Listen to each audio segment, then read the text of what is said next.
সাদা গায়ে অদিতির সৌন্দর্য যেন রীতিমতো চোখে লাগছে ধ্রুবর। ওই স্থিরভাবে রোবটের মতো চেহারায় ওর দিকে।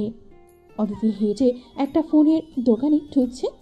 ধ্রুব কি মনে করে হঠাৎ নিজেই বরাবরের মতো নিজের সংকীর্ণ মনের সঙ্গে বেইমানি করে ওকে চমকে দিয়ে বড় বড় পা ফেলে নিজেও ফোনের দোকানে ঢুকে পড়ে। অদিতি তখন তার হাতের বাটন ফোন দোকানের দিকে বাড়িয়ে রেখেছে।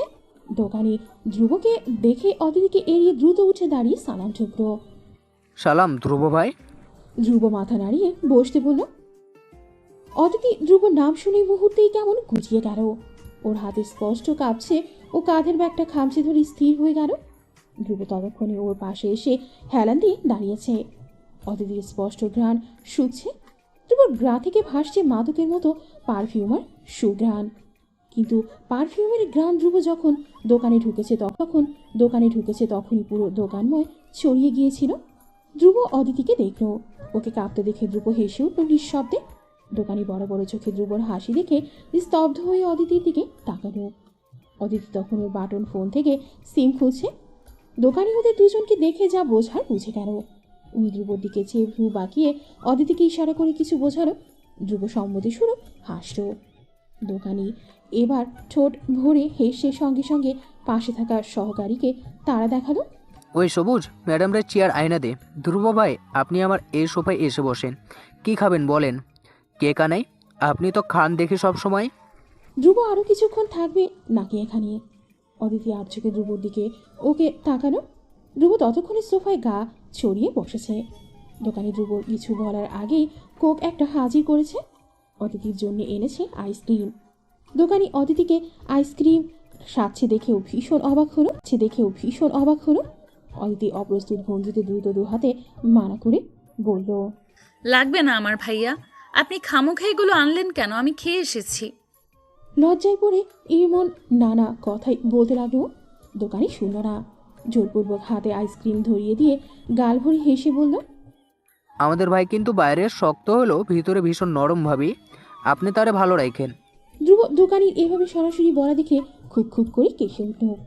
অদিতি ভ্রু কুচকে ফেলল। এই ভাবি ভার্সিটি ছড়িয়ে ডাক এত দূর অব্দি এসে গেছে। এসব নিশ্চয়ই ধ্রুব বা এই গ্যাংয়ের কাজ। অদিতি এবার কিছুটা বিরক্ত হলো। ধ্রুবর দিকে তাকালে ধ্রুব দু কাঁধ উঁচু করে ঠোঁট উল্টে ফেলল। এমন একটা ভান করলো যেন এসবের কিছু ওর কাজ নয়। অদিতি ছোট করে হতাশার শ্বাস ফেলল। ও দোকানের দিকে চেয়ে বলল, ভাইয়া, আমার ফোন কবে নাগাদ ঠিক করে দিতে পারবেন? দোকানি অদিতির ফোনটা সহকারীকে ডেকে ওর হাতে দিয়ে দিল। অদিতির দিকে চেয়ে যথাসম্ভব অমায়িক গলায় বলল, আজকেই দিব ভাবি। আপনার কাজ সবার আগে হবে আমার দোকানে। 10 মিনিট খাড়ান। প্রতিবাক্যে এতবার ভাবি ডাকা রীতিমতো হজম হচ্ছে না অদিতির। ও এবার দোকানের দিকে চেয়ে গম্ভীর গলায় বলে উঠল, ভাইয়া, আমি বিয়ে করিনি এখনো, আমাকে প্লিজ ভাবি ডাকবেন না এইভাবে। দোকানি হতভম্ব চোখে অদিতির দিকে চেয়ে আবার ধ্রুবর দিকে তাকালো, যেন সে পৃথিবীর সপ্তম আশ্চর্যের কথা শুনছে। ধ্রুব চোখের ইশারায় বোঝানো। এই মেয়ে যা বলছে চুপচাপ তা মেনে নাও। দোকানি বুঝল ধ্রুবর কথা। সে নিজেকে শুধরে নিয়ে এবার বলল, সরি আপু, আমি ভেবেছি আর আপনি বাদ দেন। এই কামরুল আপুর ফোন ঠিক হয়েছে? উনি আর কত অপেক্ষা করবে? বসের থেকে তাগাদা পেয়ে কামরুল হাত চালাচ্ছে দ্রুত। অদিতি অবাক। একটু আগে এই দোকানি তাকে বলেছে পরশু এসে ফোন দিয়ে যেতে। এখন 10 মিনিটের মধ্যে কাজ হাসিল। ওর বুঝে কিছুই আসতো না। অদিতির ফোন ঠিক করে দেওয়া হলো। দোকানি অদিতির দিকে ফোন এগিয়ে দিয়ে বলল, আপু, আপনি এই যুগে এসেও বাটন ফোন ইউজ করেন? আমার দোকানে কিন্তু ভালো টাচ ফোনও আছে, দেখাবো আপনাকে। অদিতির দোকানে সাজিয়ে রাখা স্মার্টফোনগুলোর দিকে এক নজর চোখ বুলিয়ে তারপর মলিন হেসে বলল, লাগবে না ভাই, আসি। থ্যাংক ইউ কাজটা এত দ্রুত করে দেওয়ার জন্য। দোকানি লাজুক হাসল। অদিতি চলে যেতে দোকানি ধ্রুবর দিকে এগিয়ে গেল। ধ্রুব দোকানির হাতে খালি কোকের ক্যান ধরিয়ে দিয়ে উঠে দাঁড়ালো। দোকানি ধ্রুবর দিকে চেয়ে হতাশ গলায় আফসোস স্বরে বলল, ভাই ভাবি পটেনি এখনো না? ধ্রুব উত্তর দিল না। দোকানের দিকে 1000 টাকার একটা নোট বের করে দিয়ে বলল, এটা রাখো। ও যতবার এই দোকানে আসবে ততবার আমার বউ হিসেবে বেস্ট ট্রিট দিবে। দোকানি হাতে 1000 টাকার নোট নিয়ে ফ্যাল ফ্যাল চোখেই ধ্রুবর দিকে চেয়ে রইল। ধ্রুব ততক্ষণে দোকান থেকে বেরিয়ে অদিতি থেকে বেরিয়ে অদিতি পিছু নিয়েছে। এই মেয়ে দাঁড়াও, কথা আছে তোমার সঙ্গে। ধ্রুব দৌড়াতে দৌড়াতে পেছন থেকে ডেকে আসছে। অদিতি থেমে গেল, নিঃশ্বাস আবারও থেমে গেছে যেন। যেই ধ্রুব এগিয়ে গিয়ে ওর সামনে এসে দাঁড়ালো, হৃৎপিণ্ডে যেন একদম লাফিয়ে উঠে দ্রুত সঞ্চালিত হতে থাকলো। প্রতিবার কেন এমন হয়? ধ্রুব কাছাকাছি এলে অদিতি বুঝতে পারে ও আর স্বাভাবিক থাকছে না, ওলট পালট হচ্ছেও। এমনটার কারণ কি? অদিতি ভয়ে ভয়ে আশেপাশে তাকালো, কেউ কি দেখছে ওদের? কোন দিন বাবা জেনে যায়? ধ্রুব ওর তাকানো দেখে বুঝে ফেললো। আশ্বস্ত করার জন্যে শান্ত স্বরে বলল, কেউ নেই এখানে, রিল্যাক্স। অদিতির তবুও ভয় কাটলো না। ও ধ্রুবর চোখে চোখ রাখছে না, অন্যদিকে চেয়ে কাঁধের ব্যাগটা এক হাতে খামচে ধরে চাপা সরে জিজ্ঞেস করলো, কি চাই আপনার? চাই তো অনেক কিছুই। তো ধ্রুব আপাতত সেসব কথাই গেলই না, সরাসরি ও কথা বাড়ালো, বলে উঠল, আমার গিটার, ম- আমার গিটার। মানে? অদিতি মাথা তুলে তাকালো ওর অবাক গলা। আমার গিটার নষ্ট করে ফেলেছিলে, সেটা তুমি ঠিক করে আমায় ফেরত দিবে। আগামীকাল আমাদের আড্ডার জায়গায় এসে নিয়ে যাবে, মনে থাকে যেন। কিন্তু ওটা আমি ইচ্ছে করে করিনি। অদিতি অস্বস্তি নিয়ে বলল, তো তোমার ইচ্ছে বা অনিচ্ছার ভিত্তিতে কেউ চলবে নাকি? কাল এসে নিয়ে যেন যাও। নাও গো। ধ্রুব শক্ত কাট স্বর যেন অদিতির গলা শুকিয়ে ফেলল। এতদিন ধ্রুবর নরম ব্যবহার দেখে অদিতি কি সব আকাশ কুসুম ভেবে বসেছিল, অথচ এখন পুরো চিত্রই ভিন্ন। ধ্রুব বাইরে যেমন শক্ত, ভেতরে তেমনই শক্ত। অদিতি এতকাল ভুল ভেবে এসেছে। ধ্রুবর এমন রূপ দেখে ওর মুখটা এবার শুকনো হয়ে গেল। ও ফ্যাসফেসে গলায় বলল, ঠিক আছে, আমি ঠিক করে দিব, নিয়ে আসবেন ভার্সিটি কালকে। অদিতি আর দাঁড়ালো না। ঘুরে চলে যাওয়ার সময় ওর লম্বা কোমর ছড়ানো চুল ধ্রুবর বুকের কাছে এসে ধাক্কা খেল। ধ্রুবর বুকে হঠাৎই ধাক্কায় যেন সুনামি বইয়ে গেল। ও চোখ বুঝে ফেলে, আবার ঘোর লাগা চোখে তাকালো। হেঁটে বেশি দূর যেতে পারেনি অদিতি। হঠাৎ ওর চুলে টান পড়ল, লম্বা চুলের একটা অংশ আটকে গেল ধ্রুবর শার্টের বোতামে। আচমকা চুলের গোড়ায় ব্যথা অনুভব করায় গুঙিয়ে উঠে পেছনে তাকালো অদিতি। ধ্রুব নিজেও আহাম্মক হয়ে শার্টের দিকে চেয়ে আবার অদিতির দিকে তাকালো। অদিতি ভীষণ অপ্রস্তুত হয়ে গেছে। ধ্রুব ওকে দেখছে, ওরা দুজনে এই ঘটনার অনেকটাই কাছাকাছি চলে এসেছে। অস্বস্তিতে অদিতি আর একবারও ধ্রুবর চোখের দিকে তাকালো না, বরং চুলের গোড়া এক হাতে চেপে অপর হাতে নিজের চুল টানলো কিছুক্ষণ। ছুটছে না, উঠো চুল ছিঁড়ে হাতে আসছে।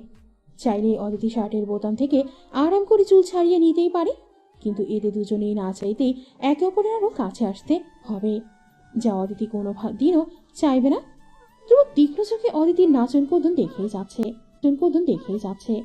ওর বড্ড হাসি পাচ্ছে এই অবস্থায়।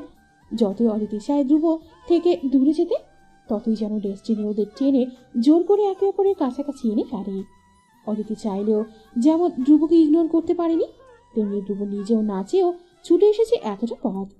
ওদিকে চুল ছুটছে না দেখে অদিতি রেগে বিরক্ত হয়ে এবার টান দিতে উদ্যত হলো চুল। ধ্রুব যেন এতে হতভম্ব হয়ে গেল। ও হঠাৎ চেঁচিয়ে উঠল, রিল্যাক্স রিল্যাক্স, ওয়েট, আমি হেল্প করছি। চুল ছিঁড়ে ফেলার দরকার নেই। অদিতি থেমে গেল, কানের পেছনে চুল গুজে আস্তে করে হাত সরিয়ে ফেলল। ধ্রুব ওর দিকে চেয়ে তার মানে মনে মনে হেসে উঠে চুল বোতাম থেকে ভীষণ যত্ন নিয়ে ছাড়িয়ে দিল। তারপর অদিতির দিকে চেয়ে বলল, ডান। এতগুলো চুলে ছিললে অযথাই। ধ্রুবর ঠোঁটে উপহাস। অদিতি মাথা নিচু করে ছোট করে ধন্যবাদ বলল, তারপর এক ছুটে বেরিয়ে গেল। অদিতি দৌড়ে চলে যাচ্ছে। ধ্রুব বুকের শার্টের এই বোতাম আরও একবার দেখল, তারপর অদিতির যাওয়ার দিকে চেয়ে হঠাৎ করেই ওর হাসি ফুটল ঠোঁটে। ধ্রুব আনমনে হয়ে বলে বসল, এমন শুকনো থ্যাংক ইউ আশা করিনি। ধ্রুব সেদিন বাড়ি ফিরে দেখে সৌরভ ইয়ামিন খাবার টেবিলে বসেই খবরের কাগজ পড়ছেন। সার্ভেন্ট খাবার বেড়ে টেবিলে সাজাচ্ছে। ধ্রুব যেতেই সৌরভ খবরের কাগজ রেখে ফেললেন দ্রুত। উদ্দেশ্য ছেলে দেখুক তাকে, বুঝুক বাবা যে সময় ফ্রি থাকে সেই সময় পুরোটাই তার ছেলের জন্য। সৌরভ মুখ ভরে হেসে ছেলেকে ডাকলেন, ধ্রুব, আসো। বাপ বেটা আজ অনেক দিন পর একসঙ্গে খাবার খাবো। ধ্রুব বাঁকা চোখে তাকালো, পরপর তাচ্ছিল্যের হাসি হেসে বলল, কামন, এখানে কেউ নেই তোমার নাটক দেখার জন্যে। You can enjoy. ধ্রুব সিঁড়ি ভেঙে ওপরে উঠে গেছে। সৌরভ ইয়ামিনের বুকটা কেঁপে উঠল। বাবাদের ছেলের প্রতি ভালোবাসাটুকু ধ্রুব কত সহজেই নাটক বলে চলে গেল। ছেলের প্রতি চলে গেল। ছেলের প্রতি এই দূরত্ব সৌরভকে বড্ড পোড়ায়। সৌরভ চান এই নাটকের শেষ হোক, ছেলেটা তার বুকে আবার ফিরে আসুক।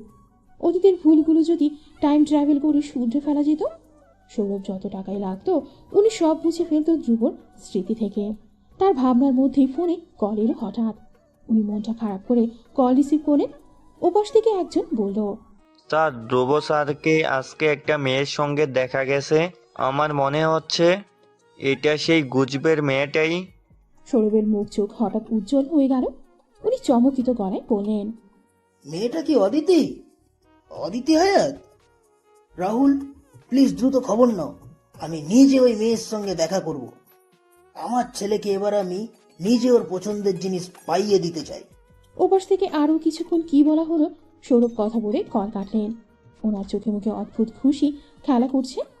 ধ্রুবকে সামনে নেওয়ার জন্য এবার হয়তো আল্লাহ কাউকে পাঠিয়েছে। সৌরভ দোয়া করতে লাগলেন মনে মনে, এই মেয়েটাই যেন ধ্রুবর জীবনে পাল্টে দেওয়ার জন্যই আসে। কঠোর ধ্রুব ইয়ামিনের ভেতরের নরম সত্তাকে বাইরে টেনে নিয়ে আসে। ধ্রুব রুমে ঢুকে ফ্রেশ না হয়ে সর্বপ্রথম ওর গিটার হাতে তুলল। গিটারের একপাশে এখনো লেখা ডোন্ট টাচ। ধ্রুব ওই লেখাটায় হাত বোলালো। চোখে ভেসে অদিতির গোলগাল আতঙ্কিত ভয়ার্ত মুখটুকু। যে মেয়ে ধ্রুবকে দেখলেই গুটিয়ে যায় কাঁধের ব্যাগ চেপে ধরে কম্পিত হাতে। ধ্রুব অদিতির এক একটা কাণ্ড মনে করে আনমনে কখন হেসে উঠেও নিজেও বলতে পারেনি। ধ্রুব এবার নিজের কাজ শুরু করে।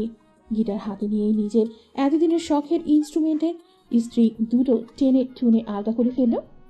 ট্যানিং প্যাগস গুলো বারবার ঘুরিয়ে নষ্ট করে ফেলল। অযথায় গিটারিং এ স্ট্রিং ফ্রেটস ব্রিডস এদিক সেদিক করে নষ্ট করার চেষ্টা করল। সব কাজ শেষ করে গিটারের এবার চালানোর চেষ্টা করলো। বিদঘুটে একটা আওয়াজ আসছে এটা থেকে। নিজের গিটারের আওয়াজ নিজেই বিরক্ত হয়ে কানে আঙুল ঝুঁকিয়ে কান চেপে ধরল। তারপর ধীরে ধীরে তার এতদিনের শখের নষ্ট গিটারে হাত বুলিয়ে দিতে দিতে ভাবতে লাগলো অনেক কিছু। হয়তো ধ্রুব ইয়ামিনের শখের জিনিসই তার শখের নারীকে পাইয়ে দিতে পারে। ধ্রুব গিটারে হাত বোলাতে বোলাতে বাঁকা হেসে বলল কটা line. Love me like your guitar can have me, I will be your shining stars. Dhruba স্বভাবতই তার আড্ডাখানা বটতলায় এসে দাঁড়িয়েছে। সঙ্গে আছে ওর 3 ইডিয়টস গ্যাং। ধ্রুবর হাতে নষ্ট গিটারটাও সেটা বাইকের উপর রেখে এসে বেঞ্চে পা ছাড়িয়ে আরাম করে বসল। দুহাত বেঞ্চের উপর ঠেস দিয়ে পিঠ পেছনের দিকে হেলিয়ে শীষ বাজাতে বাজাতে আশেপাশে তাকাচ্ছে শুধু। ইমন এবং বাকিরা একে অপরের দিকে অবাক চোখে চেয়ে দেখছে। আজ ধ্রুবকে বড্ড অন্যরকম দেখাচ্ছে। মনে হচ্ছে ওর মেজাজ ভীষণ ফুরফুরে আজ। ইমন ধ্রুবর দিকে চেয়ে খোঁচা দিয়ে বলল, খোকাবাবু কি প্রেম পড়েছেন? ধ্রুব উত্তর দিল না, অথচ শীষ বাজানো বন্ধ করে দিয়ে ইমনের দিকে চেয়ে ভ্রু বাঁকালো। ইমন এবার ধ্রুবর দিকে চেয়ে নিজেও ভ্রু কুচকে কৌতুক গলায় শুধালো, প্রেমে আহা, আশেপাশে বইছে প্রেমের ধারা। কে জানে এই প্রেম কখন ছড়িয়ে গেছে আমার, তোমার বা আওয়ার রাপটাপ ধ্রুব মনেও। নিজের মনে কবিতা তৈরি আবৃত্তি করে ফেলল ইমন। কবিতা বললে বড্ড খুশি খুশি হয়ে বাকিদের দিকে তাকিয়ে বলল, দেখ কেমন কবিতা বানায় তোদের ভাই। আমাকে যে কেন সাংস্কৃতিক ক্লাব থেকে রিজেক্ট করলো, এই বেড়াদের ধরে ধরে কাঁচা ও খাওয়ানো উচিত। ট্যালেন্ট চিনে না, অথচ বসে গেছে জাজ আসেন বলে কলার ঝাঁকালো ইমন। ধ্রুব তাকিয়েছিল ওর দিকে। ইমনের কথা শুনে বাকিরা একে অপরের দিকে অনেকক্ষণ চেয়ে তারপর আচমকাই ধ্রুব ফিক করে হেসে উঠল। ধ্রুবরের সাথে সাথে এবার হাসল বাকি দুজন। ইমন বোকার মতো ওদের হাসি দেখছে। ধ্রুব হাসতে হাসতে উঠে দাঁড়িয়ে ইমনের কাঁধে হাত রেখে ওর ওপর শরীরের পুরো ভর ছেড়ে দিয়ে লুটিয়ে পড়ল। প্রচণ্ড মজা পেয়েছে যেন ইমনের কথাটায়। ধ্রুব হেসে বলল, এটা কবিতা আবৃত্তি ছিল। মামা go and get some basic humour books. বাকিরাও একে একে শব্দ করে হেসে ইমনের গায়ে লুটিয়ে পড়ল। ইমন মুখ ভার করে ওদের দিকে চেয়ে দেখল, তারপর ধাক্কা দিয়ে সবাইকে নিজের গায়ের উপর থেকে সরিয়ে দিয়ে ভারী গলায় বলল, বন্ধু নামে তোরা এক একটা কলঙ্ক, তোদের তো জেলে ঢুকিয়ে দেওয়া উচিত মানহানির মামলায়। ধ্রুব হাসি থামে, আবার বসল বেঞ্চে। সিগারেট ধরালো এবার একটা। ইমন ওদের সবাইকে অনেকটা এখনো কড়া মেজাজে দেখে যাচ্ছে। হঠাৎ ইমনের চোখ গেল বাইকের ওপর গিটার বেঁধে রাখা সেখানে। ইমন গিটারের এত করুণ অবস্থা দেখে আটকে উঠে গিটার ছুঁয়ে হতভম্ব গলায় বলল। এই ধ্রুব, এই গিটারের এত করুণ অবস্থা কেন? ধ্রুব হেলায় তাকালো গিটারের দিকে, পরে কাঁধ ঝাঁকিয়ে গা ছাড়া ভাবে বলল। আমি করেছি। তুই? ইমন এবার যার পর নাই অবাক। ধ্রুব নিজের হাতে তার এত শখের গিটারের এই করুণ হাল করেছে। ধ্রুব সিগারেটের ধোঁয়া উপরের দিকে ছাড়তে ছাড়তে নিজের মতো করেই জবাব দিল। হ্যাঁ, কারণ এটা কেউ ঠিক করে দিতে আসছে। ঠিক করে দে। ইমন বাকি কথা শেষ করতে পারেনি, তার আগে রাজু ফিসফিস করে সবাইকে বলল। ভাবি এদিকে আসছে। তবু সিগারেট মুখে নিয়ে তাকালো সামনে। অদিতি জোরসড় ভঙ্গিতে ওদের দিকে এগিয়ে আসছে। এক পা এগোচ্ছে তো আরেকবার আশেপাশে তাকাচ্ছে। ধ্রুব মনে মনে হাসে, মেয়েটা ভরা ভার্সিটিতে ভয় পাচ্ছে। কেউ বুঝি ওর ছবি তুলে ফেলল, ওর ছেলেদের সাথে বলা কথাগুলো লিক করে দিল। অথচ বোকা মেয়ে এটা জানে না এটা ধ্রুবর ভার্সিটি। এখানে ধ্রুব যা চায়, যেভাবে চায় সেভাবেই সব ঘটে এসেছে এবং ঘটে যাবে। ধ্রুব ইয়ামিনের কাউকে ভালো লেগেছে, কোনো সারার সাহস হবে না ধ্রুবর ওই জিনিসের দিকে নজর দেওয়ার। ছবি তোলা তো দূরের কথা। অদিতি ধীরে ধীরে হেঁটে ওদের সামনে এসে দাঁড়ালো। ধ্রুব ততক্ষণে অদিতির থেকে চোখ সরিয়ে আনমনে সিগারেট ফুঁকছে, যেন সে অদিতিকে এতক্ষণ লক্ষ্যই করেনি। অদিতি ধ্রুবর সামনে দাঁড়াতেই ইমন নিজের হতভম্ব ভাব কেটে স্বাভাবিক গলায় হেসে জিজ্ঞেস করল। আরে অদিতি, কেমন আছো? কোনো দরকার? অদিতি হাসার চেষ্টা করলো, ফাঁকা ঢোক গিলে ধ্রুবর দিকে চেয়ে বলল। আপনার গিটারটা? ধ্রুব এবার তাকালো অদিতির দিকে। অদিতি এই তাকানোতে অপ্রস্তুত ভঙ্গিতে সেটিয়ে গেল। ধ্রুব সেসবের ধার আর আজ ধারল না। ইমনের দিকে ইশারা করে বলল।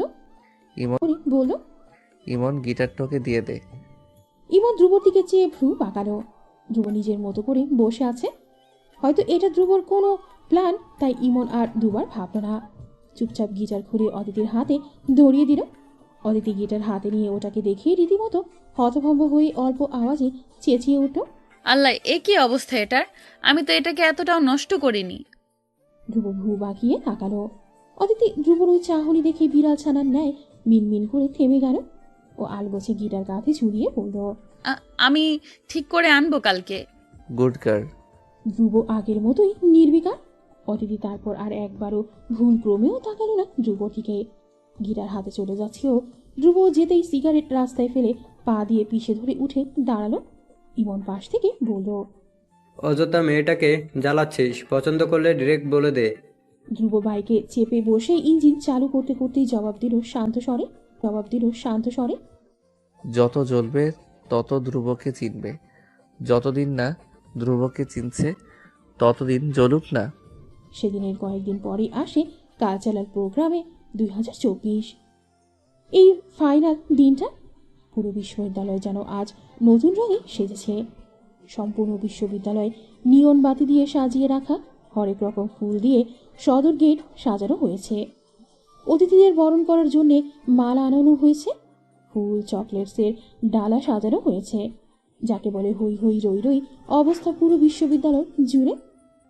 ওদিকে কাঠের পুরনো দিনের আলমারির সামনে ভ্রু কুচকে কোমরের দুই পাশে হাত রেখে দাঁড়িয়ে আছে অদিতি। ও আজ কি পড়বে সেটাই এতক্ষণ ধরেও ভেবে পাচ্ছে না। ওর আজ পারফরমেন্স আছে, গান গাইবে সে এতগুলো মানুষের সামনে, তবে সেটা লুকিয়ে। তানিয়া কথা দিয়েছে ওকে কেউ অদিতির ভিডিও করবে না, ছবিও তুলবে না। এটা দেখার দায়িত্ব তানিয়ার নিজের। অদিতির বাবা কোনোদিনও জানবে না অদিতি আজ অতগুলো লোকের সামনে গান গেয়েছিল। অদিতি তানিয়ার কথায় কিছুটা ভরসা পাচ্ছে এখন। প্রথমে অদিতি ভেবেছিল লাল রঙের আনারকলি জামা পরবে, কিন্তু তানিয়া কোথা থেকে একটা নীল শাড়ি এনে ওর হাতে ধরিয়ে দিয়েছে। অদিতি মানাও করতে পারেনি। তানিয়া রীতিমতো ধরে বেঁধে শাড়িটা পরিয়ে হালকা সাজিয়েও দিয়েছে। এতগুলো গণ্যমান্য লোক আসবে যে সেভাবে তো তাদের সামনে পারফরমেন্স করা যায় না। সাজ শেষে তানিয়া ঘড়ি দেখলো, দেরি হয়ে যাচ্ছে ওদের। তানিয়া তারা দেখালো এবার। অদিতি রুম থেকে বেরোনোর আগে ধ্রুবর গিটার তুলে নিল হাতে। তানিয়া ধ্রুবর গিটার মুহূর্তেই চিনে ফেললো। অবাক হয়ে প্রশ্ন করলো। এটা ধ্রুব ভাইয়ের গিটার না? এটা তোর রুমে কেন? অদিতি চাপা স্বরে মুখ ফুলিয়ে পড়ল। ঠিক করাতে এনেছিলাম। তুই ঠিক করাতে এনেছিস? ধ্রুব ভাই নিজে দিয়েছে ঠিক করাতে। তানিয়া কিছুটা সন্দেহ নিয়ে বলল। অদিতি সরল মনে জবাব দিল। আমি সেদিন এটা নষ্ট করে ফেলেছিলাম না, তাই আমাকে এরা ঠিক করানোর জন্য জোর করে হাতে ধরিয়ে দিয়েছে। এত বাজে অবস্থা ছিল এটার, আমার কতগুলো টাকা গচ্ছা গেছে জানো। তানিয়া হাঁ করে অদিতির বলা ধ্রুবর প্রতি অভিযোগগুলো শুনছিল। অদিতির কথা শেষ হতে তানিয়া এবার ফিক করে হেসে উঠল। অদিতি বোকার মতো ওর হাসি দেখে বলল। হাসছো কেন? তানিয়া ঠোঁট চেপে হাসি আটকানোর চেষ্টা করে এগিয়ে এসে দুকাত আগলে ধরল অদিতি। ওর গালটা টেনে দিয়ে হেসে বলল। হাসছি কারণ তুই অনেক ভোলা। আহারে, কিভাবে যে সামনে তোর মতো একটা মেয়ে অমন রাফ টাফ মানুষকে সামলাবে, গড নোজ। অদিতি ভ্রু বাঁকালো। আমি আবার কাকে সামলাবো? তানিয়া হেসে উঠে অদিতিকে ঠেলতে ঠেলতে রুমের বাইরে নিতে নিতে বলল। সেটা সময় বলবে গার্ল, এখন চল, দেরি হচ্ছে আমাদের। কালচারাল প্রোগ্রামের আয়োজনের কাজে জুনিয়ররা মিলেই ধ্রুবকে ধরেছে। সকল কাজে ধ্রুব ওদের গাইড দিবে আজ। ধ্রুব প্রথমে মানা করেছিল, কিন্তু একটা পর্যায়ে রাজি হয়ে যায়। জুনিয়রদের ধ্রুব বরাবর অন্য চোখে দেখে। ওর নিজের মধ্যে কোনো বিকাশ যোগ্যতা খুঁজে না পেলেও ওই ছোট ছোট ছেলেপেলেগুলোকে দেখলেই ওর ভালো লাগে। ওদের চোখে ভাসা স্বপ্নগুলো ধ্রুবকে একবার হাসিয়ে তোলে নিজের ভাগ্যের প্রতি, তো আরেকবার কোথাও না কোথাও নিজেকেও স্বপ্ন দেখতেও শেখায়। ধ্রুব কাজ শেষ করে সবে এসে বসেছে।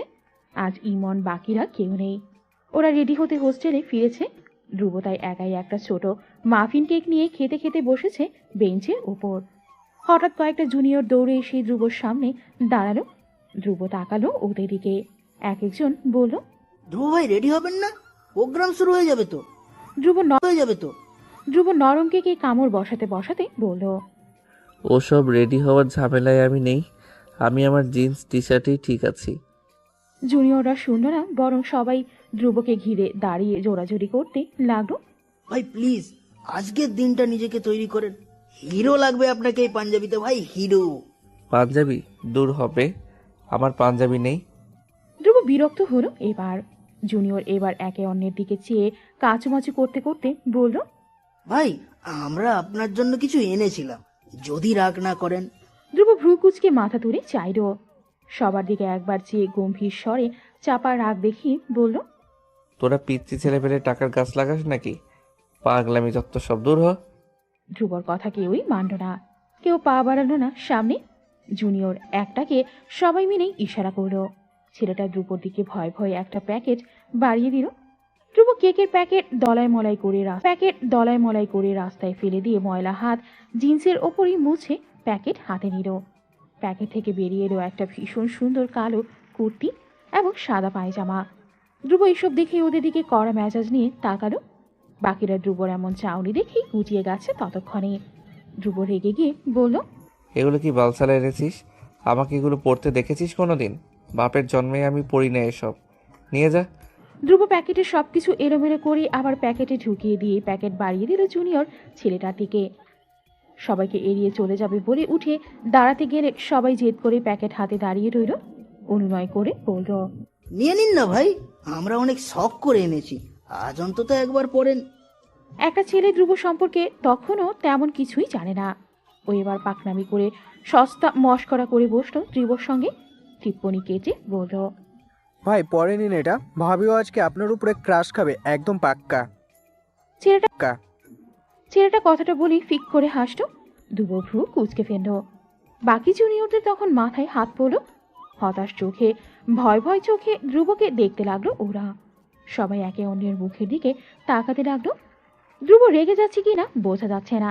ধ্রুব রেগে যাওয়ার আগে এখান থেকে কেটে পড়াই উত্তম। ওরা প্যাকেটটা কোনো রকমের বেঞ্চের ওপর রেখে বোকার মতো হেসে বলল। মাফ করে দিয়েন ভাই, ও নতুন, বুঝে নাই, সরি ভাই, প্লিজ প্লিজ। বলেই দাঁত কেলিয়ে তারপরই এক ভোদৌড়। ধ্রুব সেখানে দাঁড়িয়ে রইল।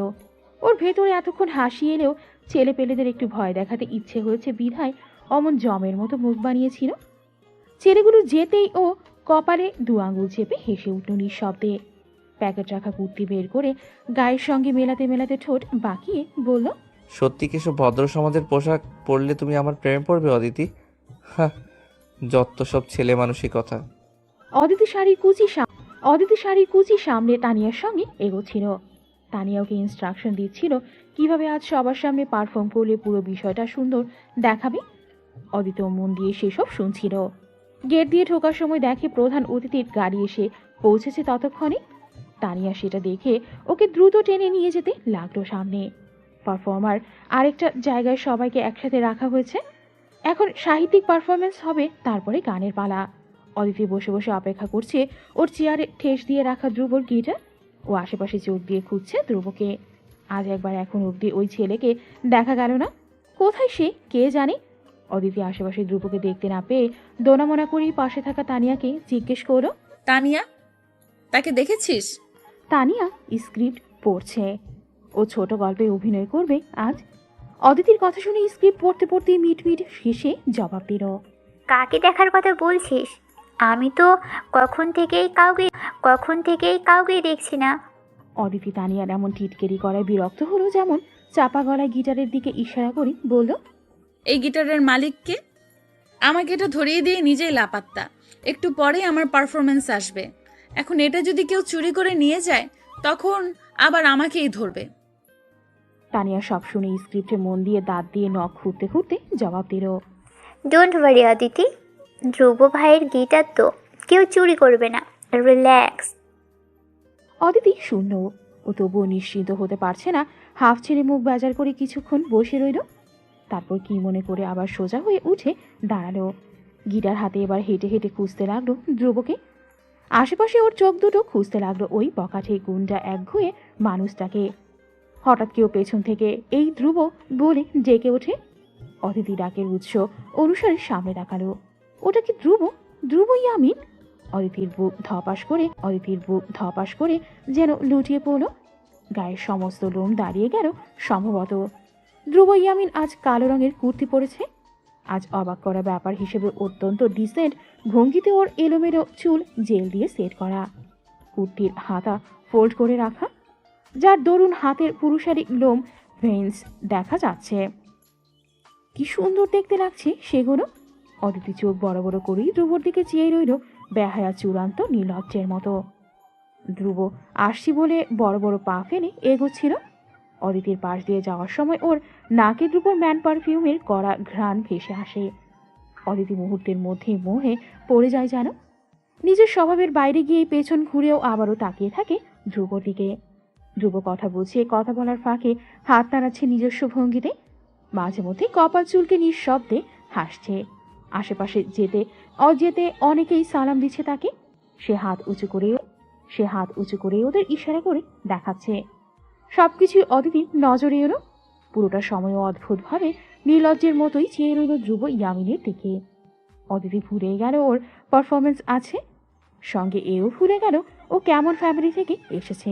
কি ওর পরিচয়, জাতমান পরিচয় ভুলে কখন যে অদিতি হঠাৎ একদম আচমকা ওই বখাজি একঘুয়ে ধ্রুবর প্রেমে আহত ক্ষতবিক্ষত হয়ে গেল, সেটাও নিজেও বুঝতে পারেনি। অদিতির ডাক আসবে আর দুজন পরই। তানিয়া দৌড়ে এলো ডাকতে ওকে। অদিতি তখনও সম্মোহনের ন্যায় চেয়েছিল ধ্রুবর দিকে। তানিয়া এসে অদিতিকে ধাক্কা দিল। এবার এতক্ষণে ধ্যান ফিরল জানে ওর। চমকে তাকালো ও তানিয়ার দিকে।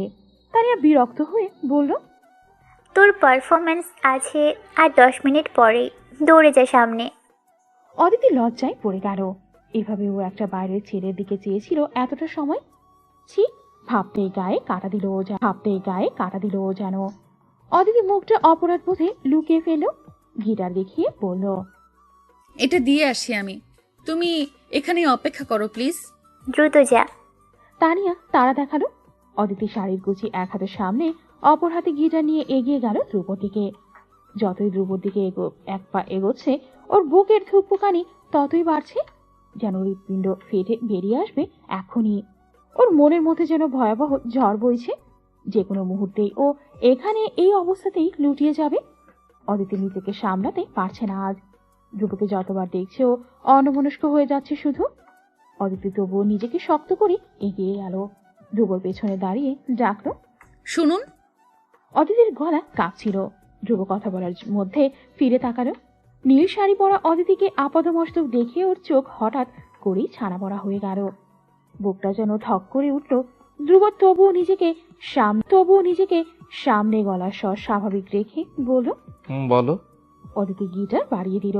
ধ্রুব সেটা দেখে গিটার নিতে নিতে বলল, ঠিক করে ফেলেছো? ধ্রুব যদি খেয়াল করতো দেখতো অদিতির হাতও কাঁপছিল। ধ্রুব সেটা লক্ষ্য করেনি তখনও। ও গিটার কাঁধে ঝুলিয়ে নিল, নিজের দিকে আর চোখে একবার চেয়ে তারপর আবার অদিতির দিকে তাকালো। অদিতিকে ওকে লক্ষ্য করেনি। ধ্রুব ইয়ামিন আজ কালো কুর্তি পরেছে। এতক্ষণে হাজারটা প্রশংসা শোনা শেষ ওর। সবাই বলেছে ধ্রুবকে নাকি আজ মারাত্মক লাগছে, অথচ অদিতি ওকে খেয়ালই করেনি। হঠাৎ করে যেন ভীষণ আফসোস হলো ধ্রুবর। অদিতি দাঁড়িয়ে আছে দেখে ধ্রুব নিজের হীনমন্যতা লুকিয়ে নিচু স্বরে জিজ্ঞেস করলো, কিছু বলতে চাও অদিতি? অদিতি মাথা তুলে তাকালো। দুজনের চোখেই চোখ পড়ো। আজ দুজনের মনই বেইমানি করছে বারবার। একে অপরকে দেখলেই অসভ্য হয়ে যাচ্ছে শুধু। শুরুতেই অদিতি বহু কষ্টে চোখ ফেরালো ধ্রুবর নেশালো চোখ দুটো থেকে। মাথা ঝাঁকিয়ে উত্তর দিল, কিছু বলার নেই, আমি আসি। অদিতি ছুটে পালিয়ে এলো সেখান থেকে। ধ্রুব আহাম্মক হয়ে চেয়ে রইল ওর যাওয়ার দিকে। একটা সময় নিজেই নিজের দিকে চেয়ে বিড়বিড় করলো, ও কি আমাকে লক্ষ্যই করলো না?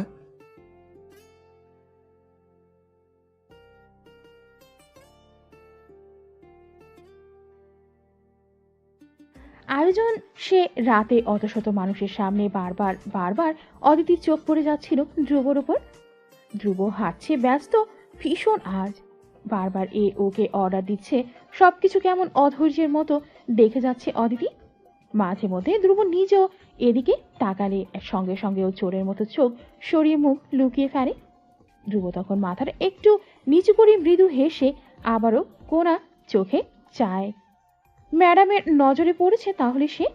প্রধান অতিথির আসনে যখন ধ্রুবর বাবা এসে বসলেন, দেখা গেল ধ্রুব তখন চোখ মুখ কুঁচকে সে জায়গা থেকে সরে এসেছে।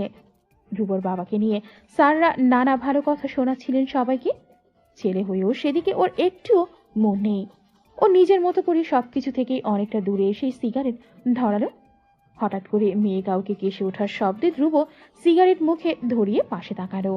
অদিতি মুখে হাত চেপে কাশছে। আশেপাশে সিগারেটের ঘন ঘূর্ণায়মান ধোঁয়া। ধ্রুব থতমত খেয়ে সিগারেট ফেলে দিল। জোতা দিয়ে সিগারেট পিষে নিয়ে হাত দিয়ে এলোমেলো ভঙ্গিতে ধোঁয়া কাটানোর চেষ্টা করলো কিছুক্ষণ। ও সরতে সরতে কখন এসে অদিতির পাশে দাঁড়িয়েছে খেয়ালই ছিল না ওসব। কিছুক্ষণ পর অদিতির কাশি কিছুটা থামলো। ধ্রুব অপরাধী ভঙ্গিতে কিছুটা এগিয়ে এসে বলল, ঠিক আছো তুমি? অদিতি মুখ থেকে হাত নামালো। কানের পেছনে বেবি হেয়ার কুঁচতে নম্র গলায় বলল, হ্যাঁ। ধ্রুব শুনে আর দ্বিতীয়বার তাকালো না অদিতির দিকে। চোখ সরিয়ে নিল। স্টেজে পারফরমেন্স চলছে। বুকে হাত আড়াআড়ি ভাঁজ করে সেটাই দেখতে লাগলো। অদিতি পাশে দাঁড়িয়ে দেখছে তখনও ধ্রুবকে। ধ্রুবর পাশে দাঁড়িয়ে ওকে দেখার জন্যে অদিতির হৃদয়ে নেশা কাজ করছে যেন। মস্তিষ্ক বলছে, ফেসে যাবি অদিতি, আগাস না ওদিকে, দয়া করে আগাস না। কিন্তু ওর মন যেন আজ ভুল করতে উঠে পড়ে লেগেছে। এই যে ধ্রুবকে বারবার দেখা, ওর প্রতি হঠাৎ করে ফল করা এসব কিছু অদিতির অনিচ্ছাকৃত। তবুও অদিতি ফেসেছে, কিন্তু ও তো ফাঁসতে চায়নি। তবুও কেন? অদিতি নিজেকে আটকালো, লাগাম টানলো নিজের এলোমেলো নিষিদ্ধ ভাবনাগুলোতে। কথা বললো না, দাঁড়ালো না ধ্রুবর পাশে। চলে এলো ওখান থেকে। ওর পারফরমেন্সের জন্য ডাকা এসেছে এতক্ষণে। ধ্রুব সেখানেই দাঁড়িয়ে রইল। দূরে দাঁড়িয়ে থেকে দেখছে অদিতি স্টেজে উঠছে। ধ্রুবর হঠাৎ কি মনে পড়লো, ও পাশ থেকে হাত উঁচিয়ে একজনকে ডাকলো। ওই নীরব, এদিকে আয়। নীরব কোকের গ্লাস নিয়ে ছুটছিল। ধ্রুব ডাকতেই তড়িঘড়ি করে এগিয়ে সেই এক শ্বাসে বলে উঠল, কি ধ্রুব ভাই, কেক খাবেন? এই নিন। ধ্রুব একটা ক্যান নিল। তারও তো সেটার ছিপি খুলতে নির্বিকার গলায় বলল, তোদের ভাবি পারফর্ম করছে, কেউ যেন ছবি বা ভিডিও না তোলে, খেয়াল রাখ। ভাবি? নীরব অবাক হয়ে স্টেজের দিকে তাকালো। অদিতি সেখানে জড়সড় ভঙ্গিতে দাঁড়িয়ে আছে। নীরব এবার দাঁত বের করে হাসলো, বলল, ওকে ভাই, কাজ হয়ে গেছে ভাবো। নীরব আবার দৌড়ে গেল ভিড়ের মধ্যে। ধ্রুবকে আড়াআড়ি হাত ভাঁজ করে তখন স্থির ভঙ্গিতে দেখছে নীল শাড়ি পরে দাঁড়িয়ে থাকা অদিতি হায়াতকে। অদিতি মাইক হাতে গান গাইছিল চোখ বুঝে। গান গাওয়া শেষ করতে সবাই একসঙ্গে করজোড়ে হাততালি দিয়ে উঠল। মেয়েটা যেন লজ্জায় পড়ে গেল। এসব অনুপ্রেরণা, হাততালি সব কিছুই ওর জন্যে বড্ড নতুন। তবে এই নতুন অনুভূতিগুলো ওর দারুণ লাগছে। অদিতি লাজুক হেসে সবার দিকে তাকিয়ে হেসে নিচে নেমে এলো। অদিতি নিচে নামতে একজন প্রফেসর এগিয়ে এলেন। অদিতি লিসেন। অদিতি ডাক শুনে এগিয়ে গেল। প্রফেসর বললেন, বিরিয়ানির প্যাকেট 10টা কম পড়েছে, রেস্টুরেন্ট থেকে এনে দিতে পারবে? অদিতি অবাক হয়ে বলল, স্যার আমি একা? কাউকে লাগবে? ওকে বলছি। এই ইমন। ইমন পাশ দিয়ে যাচ্ছিল ধ্রুবর কাছে। প্রফেসরের ডাক শুনেও কিছুটা বিরক্ত হলো যেন, তবুও মুখে হাসি বের করে এগোলো। জি স্যার। অদিতির সঙ্গে যাও, রেস্টুরেন্ট থেকে আরো 10 প্যাকেট বিরিয়ানি লাগবে, দুজনে মিলে নিয়েছো। ইমনের অদিতির দিকে তাকালো বিরক্ত হয়ে। পরপর ওর চোখ মুখ হঠাৎ করে যেন উজ্জ্বল হয়ে এলো। ও অদিতির দিকে বাঁকা চোখে দুষ্টু ভঙ্গিতে তাকালে অদিতি কেশে উঠে মুখ অন্যদিকে ফিরিয়ে নিল। ইমন প্রফেসরের দিকে তাকিয়ে হেসে বলল, স্যার কিন্তু ধ্রুব তো ওদিকেই যাচ্ছে, ওরে বলি। প্রফেসর ধ্রুব যাবে শুনে যেন আকাশ থেকে যেন পড়লেন। চশমা নাকের ডগা থেকে আঙুল দিয়ে ঠেলে তুলে থমথমে গলায় বললেন, তোমাদের ধ্রুব ভাইয়া যাবে? এ কি আমি শুনছি? ইমন দ্রুত বলল, 100% যাবে স্যার। আমি বন্ধু হয়ে ওকে অর্ডার দেব। এখন ও না গেলে আজকেই আমাদের বন্ধুত্বের এখানেই টাটা বাই বাই হয়ে যাবে। মার্ক মাই ওয়ার্ল্ড স্যার। প্রফেসর ইমনের কথায় খুব একটা পুলকিত হলেন বলে মনে হলো না। তিনি দায়সারা ভাবে অদিতির দিকে একবার চেয়ে আবার ইমনের দিকে তাকালেন। ধ্রুবর যাওয়ার কথা এক বিন্দুও পাত্তা না দেওয়ার ভান করে বললেন, যাও দেখো সে রাজি হয় কিনা। মন্ত্রীর ছেলেকে তো আমার কিছুই বলার সাধ্য নেই, সে রাজা, আমরা তো প্রজা মাত্র। যাও বলো এখন, আমার কাজ ঠিক মতো হলেই আমি খুশি। ইমন মাথা নিচু করে সালাম দিল। প্রফেসর চলে গেলেন। ধ্রুব যাবে শুনে অদিতি কোণঠাসা হয়ে দাঁড়িয়েছিল ইমনের সামনে। ইমন ধ্রুবকে ডাকলো, এই যে আমাদের ধ্রুব, আসুন তো এদিকে। ইমনের কণ্ঠ ফুরফুরে, মেজাজ আজ ভীষণ আমেজে আছে মনে হচ্ছে। যেন দুজন মানবীর মধ্যে প্রেম করিয়ে দেওয়ার মতো মহৎ কাজ করতে পেরে সে অত্যন্ত গর্বিত। ধ্রুব ইমনের এভাবে ন্যাকামো করে ডাকাতে বড্ড বিরক্ত হয়ে তাকালো। ভ্রুকুচকে এগিয়ে এসে দাঁড়ালো ইমনের সামনে। পাশে অদিতি দাঁড়িয়ে আছে। ধ্রুব ওর দিকে একবার চেয়ে ইমনকে বলল, সবার সামনে ন্যাকামো না করলে চলে না তোর? ইমন দাঁত কেলিয়ে হেসে অলক্ষে অদিতিকে ইশারা করে বলল, ওর কানের কাছে ফিস করে বলল, তোর প্রেমের জন্য রাস্তা ক্লিয়ার করছি বেটা।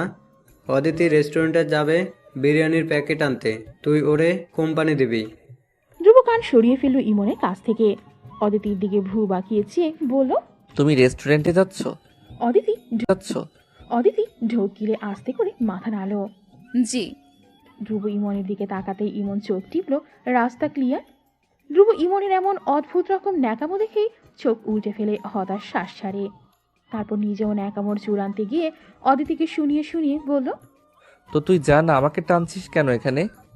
অদিতি অবাক হলো। ধ্রুব কি ওর সঙ্গ চাইছে না? ওর বুকটা মুচড়ে উঠল হঠাৎ যেন। ইমন ধ্রুবর হঠাৎ বদলে যাওয়া দেখে যার পর নাই অবাক হলো, বলল, তুই যাবি না?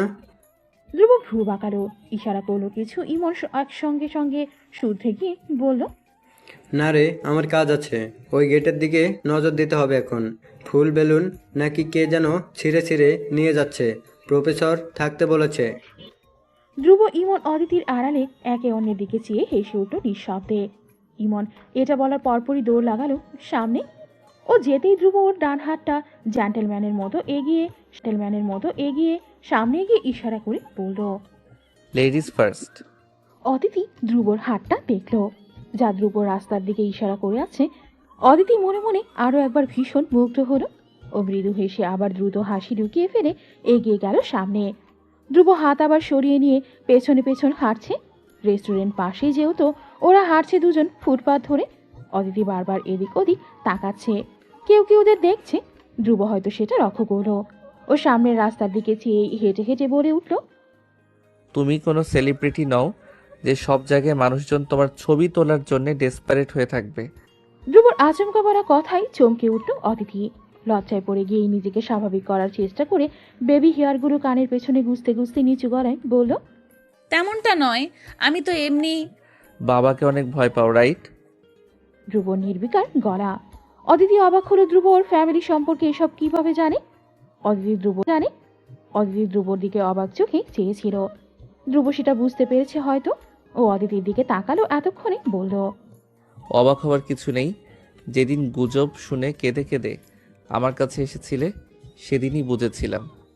অদিতি এবার মৃদু হাসলো, হাঁটতে হাঁটতে আনমনা হয়ে জবাব দিল, আমার ব্যবহারগুলো হয়তো মানানসই নয় সব জায়গায়, বারবার আপনাদের অপ্রস্তুত করেছি আমি, কিন্তু এই ব্যবহারগুলো আমার ইচ্ছেকৃত নয়। আমি ঢাকা শহরের সঙ্গে এখনো ফিট হতে পারিনি সম্ভবত। ঢাকা শহর নাকি বয়েজদের সঙ্গে? ধ্রুবর গম্ভীর কণ্ঠ। অদিতি থামলো, কি বলবে ভেবে পেল না বোধ হয়। ও লজ্জিত ভঙ্গিতে শাড়ির কুচি সামনে নিতে নিতে বলল, হয়তো ওইটাই। অদিতিকে না বোঝালেও ধ্রুব মনে মনে ভীষণ স্বস্তি পেল। ওর মতে ওর গার্লফ্রেন্ডও একই আচরণ বৈশিষ্ট্যের হবে। ধ্রুব ইয়ামির এত পপুলার হওয়া সত্ত্বেও নিজের হীনমন্যতা, নিজেকে ছোট করে দেখার জন্যে আজ অবধি কোনো মেয়ের কাছে ঘেঁষেনি। ওর গার্লফ্রেন্ডও হবে তেমনই। বাবার ভয় আজ অবধি ও কোনো ছেলের পাশে ঘেঁষেনি। ধ্রুব নিজেকে খুশি হয়ে মনে মনে বাহবা দিল। হীরা জুটিয়েছে ও নিজের জন্যে। ধ্রুব রেস্টুরেন্টের দরজা খুলে অদিতিকে ইশারা করলে আগে ঢোকার জন্যে। ও ধ্রুবর চোখে একবার চেয়ে দেখল, ধ্রুব হাত দিয়ে দরজা খুলে রেখে চোখের ইশারায় অদিতিকে আগে ঢোকার জন্য ইশারা করছে। মনে মনে ও মুগ্ধ হলো আরেকবারের মতো। ধ্রুবর থেকে চোখ সরিয়ে ভেতরে ঢুকলো। ধ্রুব তারপর দরজা ছেড়েই অদিতির পেছন পিছন রেস্টুরেন্টে ঢুকলো। সেখানে অদিতির কিছুই করা লাগলো না। ধ্রুব নিজেই পেমেন্ট করে বিরিয়ানির প্যাকেটগুলো দুটো বড় পলিথিনে নিয়ে নিল। অদিতির ক্যারি করতে চেয়েছিল ব্যাগ, ধ্রুব মানা করে বসেছে। অগত্যা অদিতি থেমেছে। এবার দরজা খোলার সময় ধ্রুব দাঁড়িয়ে পড়ল, ওর হাত দুটো বাঁধা পলিথিন হাতে। ধ্রুব কাচুমাচু ভঙ্গিতে অদিতির দিকে তাকালে। অদিতি হেসে উঠল নিঃশব্দে। রাজার বড়াই এখানেই শেষ তবে। অদিতি আলগোছে এগিয়ে গিয়ে নিজেই দরজা খুলে দিল। তারপর ইশারা করলো ধ্রুবকে আগে যেতে। ধ্রুব এগিয়ে গেল আগে, অদিতি দরজা আটকে পেছনে পেছনে এগোলো। ধ্রুব একা একা এত কিছু বইছে এভাবে অদিতির কেমন একটা লাগছে। ও তাই আবারও জোর করলো, পলিথিন আমাকে কাছে একটা দিন, দুটো একা সামলাচ্ছেন। ধ্রুব হাঁটার মধ্যেই নিজের মতো করেই জবাব দিল, মেয়েরা ব্যাগ ক্যারি করে না, ওসব আমাদের কাজ। অদিতি হেসে উঠল যেন কৌতুক শুনেছে। ও যেহেতু ধ্রুবর পেছনে হাঁটছে তাই ধ্রুবকে দেখাতে পেল না ওর হাসি। অদিতি কৌতুক ভরা হাসি ঠোঁটে এনে রেখেই হাঁটতে হাঁটতে বলল, মেয়ে ছেলেদের এই নিয়ম কি কোথাও লেখা আছে? ধ্রুব হাঁটতে হাঁটতে জবাব দিল, ওগুলো আমার ভাবনা। আমি আমার মাকে কখনো ব্যাগ বইতে দেখিনি। আমি না হয় উনি বইতেন। উনি? অদিতি চিনতে পারল না। ধ্রুব এবার হাঁটার গতি কিছুটা কমালো। গম্ভীর স্বরে ছোট করে জবাব দিল, মাই বায়োলজিক্যাল ফাদার। অদিতি অবাক হলো। হয়তো বুঝতে পেরেছে ধ্রুব কোনো কারণে তার মন্ত্রী বাবার প্রতি অসন্তুষ্ট। এই সেন্সিটিভ ব্যাপারে গভীর যাওয়া ঠিক হবে না, তাই ও এই ব্যাপারে তেমন কথা বাড়ালো না। ওরা প্রায় চলে এসেছে ভার্সিটির কাছে। ভার্সিটি এরিয়ায় আসতেই ধ্রুবকে ও সালাম দিতে শুরু করেছে। ধ্রুব ওদের দিকে একবার চেয়েই চোখ সরিয়ে নিচ্ছে। অদিতি দেখছে আশেপাশের মানুষ ওকে ধ্রুবর সঙ্গে দেখে বাঁকা নজরে দেখছে। এতক্ষণ কোনো এক অজানা কারণেই স্বাভাবিক থাকলেও এবার যেন অদিতি ফুঁসফিয়ে এলো। ও নিজের মাথায় শাড়ির আঁচল তুলে নিল দ্রুত। মুখ আঁচলের এক কোণায় লুকিয়ে নিল। ধ্রুব বিরিয়ানির পলিথিন বেঞ্চের উপর রাখতে রাখতে কেন যেন অলক্ষে অদিতির দিকে তাকালো। অদিতি তখন শাড়ির আঁচল মাথায় তুলে ইতিউতি দেখছিল। ধ্রুব থমকে গেল যেন। অবাক হয়ে শাড়ির আঁচল মাথায় তুলে রাখা অদিতির দিকে চেয়ে রইল হাঁ করে। নীল শাড়িতে আঁচল মাথায় তোলা অবস্থায় সম্পূর্ণ বউ দেখাচ্ছিল ওকে তখন। ধ্রুব সামনাসামনি অদিতির এমন মারাত্মক রূপ কখনোই দেখেনি। সবসময় ঢিলে সালোয়ার কামিজে ঢেকে থাকা অদিতির এমন ভুবন মোহিনী সৌন্দর্যেই থমকে রইল যেন ধ্রুব। অদিতি চলে যাবে কিনা ভাবছিল তখন। এখনো কাজ বাকি। প্যাকেটগুলো ওদেরই সার্ভ করতে হবে। একটা মানুষ শুরু থেকে এত কাজ করছে, তাকে এভাবে অর্ধেক কাজের মধ্যে রেখে চলে যাওয়াটাও তো অনুচিত। তাই ও সেভাবেই দাঁড়িয়েই রইল। অথচ ভয় এখনো কাটেনি ওর। বারবার এদিক ওদিক তাকাচ্ছে। সবাই যেতে যেতে একবার হলেও ধ্রুব অদিতির দিকে চোখ যাচ্ছিল। অদিতি সেটা বুঝতে পারছে। মূলত এই জন্যই অদিতি আরো কোণঠাসা হয়ে গেছে। ধ্রুবর এসবে মনোযোগ নেই। ওর সম্পূর্ণ ধ্যান ধারণা অদিতির সরলতায় ঘেরা মুখের ওপর এসে আটকে গেছে। আচমকা ধ্রুব এক অদ্ভুত কাজ করে বসল। অদিতির চোখের দিকে চেয়ে নিজের মতো করে স্প্যানিশ ভাষায় বলে বসল, অ্যারেস্ট মিয়ে এনামোরাদা মি আমর। এ কি বলেছে ও? ধ্রুব কথাটা বলে নিজেই থতমত বনে গেল। ওর মস্তিষ্ক যেন এবার সচল হলো। অদিতি কথাটা শুনে ফেলেছে। ও ভ্রু কুঁচকে ধ্রুবর দিকে চেয়ে বলে উঠল, জি। কিছু না। ধ্রুব অদিতির দিকে পিঠ দেখিয়ে তড়িঘড়ি করে পলিথিন থেকে প্যাকেটগুলো বের করা শুরু করেছে। অথচ অদিতি বুঝতে পেরেছে ধ্রুব কিছু একটা বলেছে ওকে, চাইনিজ ভাষায় কি জানো। ধ্রুবকে তাড়াহুড়ো করে কাজ করতে দেখে ও আর সেটা নিয়ে ঘাটালো না, কাজে হাত লাগালো ধ্রুবর সঙ্গে। ওদিকে দূর থেকে সৌরভ ইয়ামিন দ্রুত অদিতির দিকে চেয়ে আছেন মুগ্ধ দৃষ্টিতে। ওর কাজ করা দেখছে, একে অপরের এতটা কাছে থাকছে, এসব কিছুই সৌরভের চক্ষু শীতল করছে জানো। উনি সবসময় পাশে থাকা সেক্রেটারিকে জিজ্ঞেস করলেন, এইটাই কি ওই মেয়ে? জি স্যার। মেয়েটার বাড়ি, নাম ধাম সব বের করো। আমি চাইছি দ্রুতই বিয়ের প্রস্তাব নিয়ে যেতে মেয়েটার বাড়িতে। ধ্রুবকে এবার আমি সারপ্রাইজ দিতে চাইছি রাহুল। আমার ছেলেটার খুশি আমি দ্রুত নিজের দুই চোখে দেখতে চাইছি। ছেলেটা আমার বড্ড একরক্ষা গম্ভীর, হয়তো মুখ ফুটে নিজের পছন্দ বলবে না কোনোদিন, তবে বাবা হিসাবে আমার তো একটা কর্তব্য আছে নাকি বলো? তুমি সব ব্যবস্থা করে ফেলো দ্রুত, কেমন? Okay sir. রাতের আধার ধীরে ধীরে বাড়ছে। আমন্ত্রিত অতিথিদের অনেকেই তখন অনুষ্ঠান ছেড়ে বাড়ি ফিরেছেন। সবেমাত্রই অনুষ্ঠান শেষ হয়েছে। কজন ছাত্রছাত্রী মিলে স্যারের আদেশে ক্যাম্পাস পরিষ্কার করছিল। ধ্রুব তখন এক প্রকার হাওয়া বলা চলে। কোথায় গেছে কে জানে। অতিথি তখন ভাগে পড়া কাজগুলো শেষ করে ব্যাগ গুছিয়ে বেরিয়ে যাবে অবস্থা। হঠাৎ ওর পেছনে এসে দাঁড়ালেন ধ্রুবর বাবা সৌরভ ইয়ামিন। অদিতির সঙ্গে আলাদা করে দুটো কথা বলবেন ভেবেই সবাই চলে গেলেও এতক্ষণ ধরে বসেছিলেন। ধ্রুবর বাবা ডাকলেন পেছন থেকে, শোনো মেয়ে। অদিতি ব্যাগ গোছাতেই পেছন ফিরে তাকালো। সৌরভকে দেখে ও রীতিমতো চমকে ওঠে। ব্যাগ ট্যাগ ফেলে সোজা হয়ে দাঁড়িয়ে পড়ল। প্রধান অতিথি স্বয়ং তাকে রাখছে। অদিতি কিছুটা গুটিয়ে গেল যেন এ কথা চিন্তা করে। ও তখন ধ্রুবর বাবাকে চিনে না, ও শুধু চিনে সৌরভ ইয়ামিন, যে বিশ্ববিদ্যালয়ের আয়োজিত অনুষ্ঠানে প্রধান অতিথি হিসেবে এসেছেন।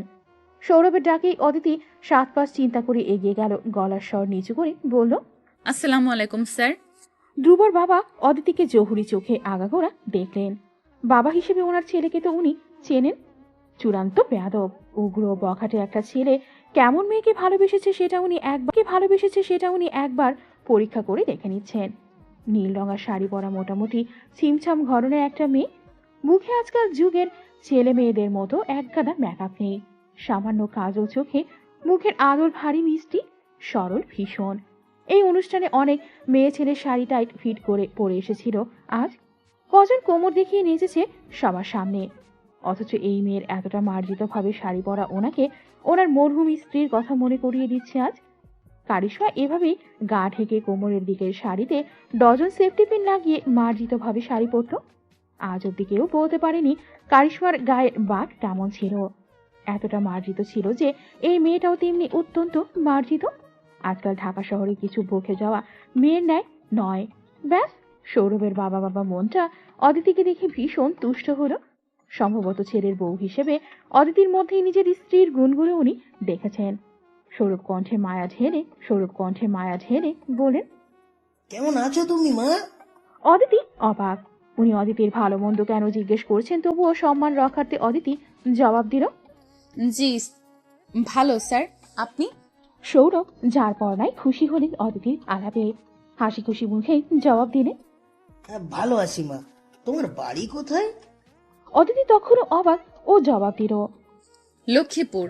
সৌরভ চমকে উঠলেন, জিজ্ঞাসা করলেন, লক্ষ্মীপুরের কোথায়?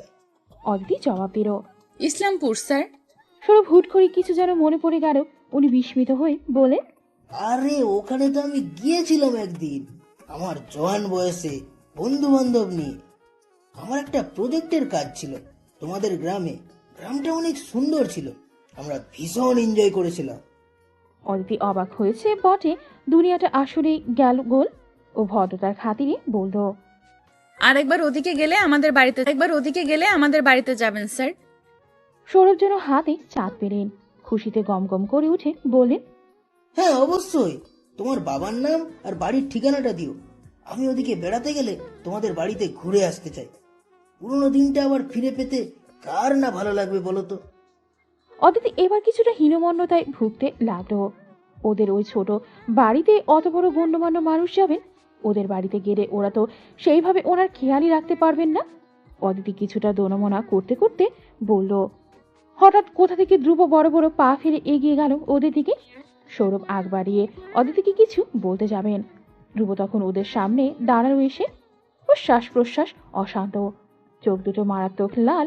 অদিতি সৌরভের দিকে চেয়ে যেন ফুঁসছে। ওদের কাছে এই শুরুতেই অদিতিকে দিল এক রামধমক। Aditi, just leave. হঠাৎ ধ্রুবর এত বড় ধমক খেয়ে অদিতি রীতিমতো চমকে উঠে তাকালো ওই গুরুগম্ভীর একরোখা রাগান্বিত ধ্রুবর মুখের দিকে। সৌরভ নিজেই অবাক, ধ্রুব পারে না এক্ষুনি অদিতিকে কাঁচা চিবিয়ে খেয়ে ফেলতে। অদিতি অবাক হয়ে সৌরভের দিকেই একবার চেয়ে আবারও ধ্রুবর দিকে তাকালো, বলতে চাইলো যেন কিছু। আপনি এসেছেন? অদিতিকে কিছুই বলতে দেওয়া হলো না। ধ্রুব চোখ বুঝে রেখে বড় বড় নিঃশ্বাস ফেলতে ফেলতে নিজেকে শান্ত করার খুব চেষ্টা চালালো।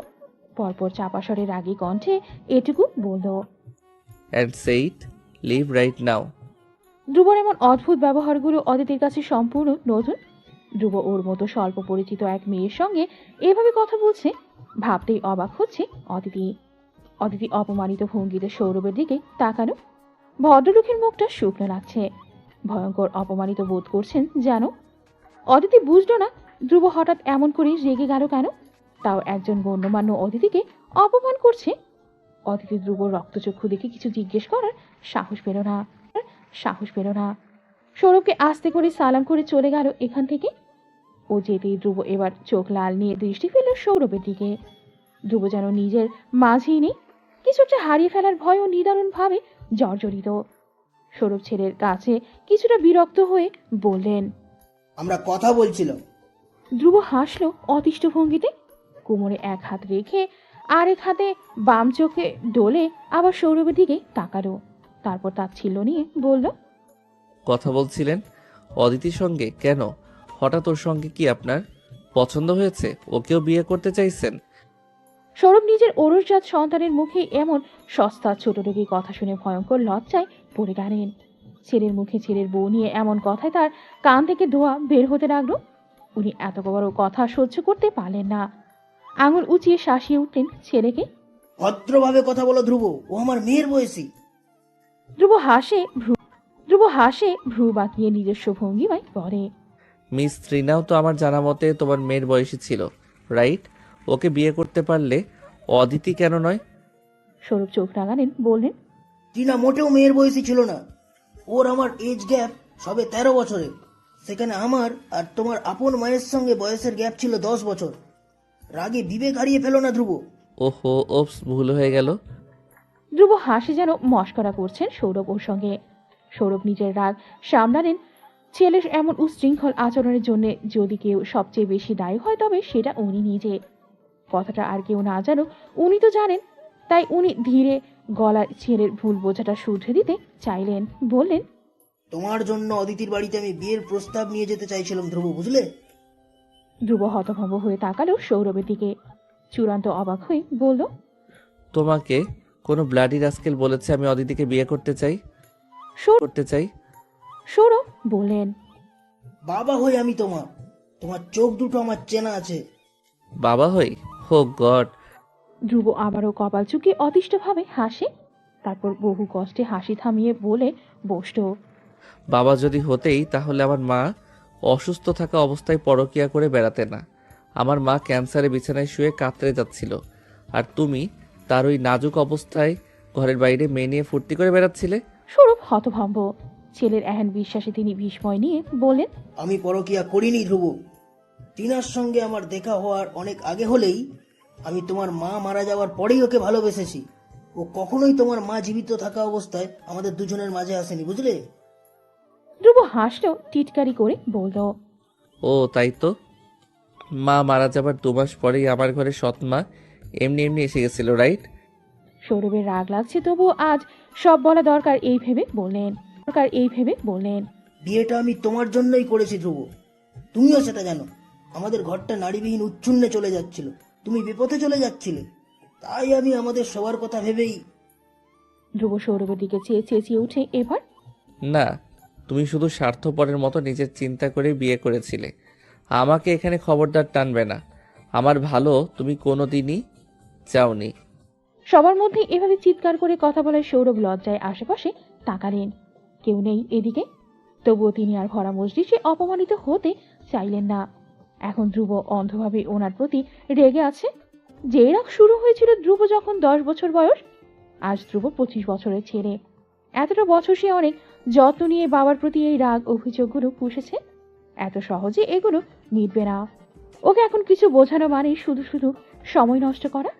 পাশ থেকে স্যারকে চুপ দেখে সেক্রেটারি রাহুল নিচু গলায় ধ্রুবকে বলল। তোমার বাবা চাইছেন তুমি তোমার পছন্দের মানুষকে বিয়ে করে সুখে থাকো, তাই বলছিলেন। ধ্রুব বাকিটা আর শুনলই না, চেঁচিয়ে উঠল আবার। ওহ গড, প্লিজ দয়া করে আমার লাইফের দখল দেওয়া বন্ধ করো সবাই। আমি কাকে বিয়ে করব এটা আমি জানি। আমি চেয়েছি তোমার ফালতু ওই সাহায্যগুলো, তোমরা আবার আমার লাইফ এলোমেলো করে দিতে উঠে পড়ে লেগেছো, যেখানে আমি মাত্র মাথাটা উঁচু করা শিখেছি। ধ্রুবর সামনে সৌরভ ইয়ামিন হতভম্ব হয়ে দাঁড়িয়ে আছেন। ছেলের এই চূড়ান্ত বেয়াদবিগুলো তার হজম হচ্ছে না। আর সৌরভ বহু কষ্টে নিচু আওয়াজে বললেন। আমি ভেবেছি যদি আরেকবার তোমার লাইফটা গুছিয়ে। আমি বলেছি? ধ্রুব আবারও চেঁচালো। সৌরভ কথার খেই হারিয়ে বললেন। পাশ থেকে রাহুল নম্র কণ্ঠে ভয় নিয়ে ধ্রুবর কাঁধে হাত রাখলো, বলল। ধ্রুব আস্তে কথা বলো প্লিজ, তোমার বাবার হাই প্রেশার আছে। ধ্রুব শুনেই চোখ বুঝে জোরে জোরে শ্বাস ফেলতে লাগলো।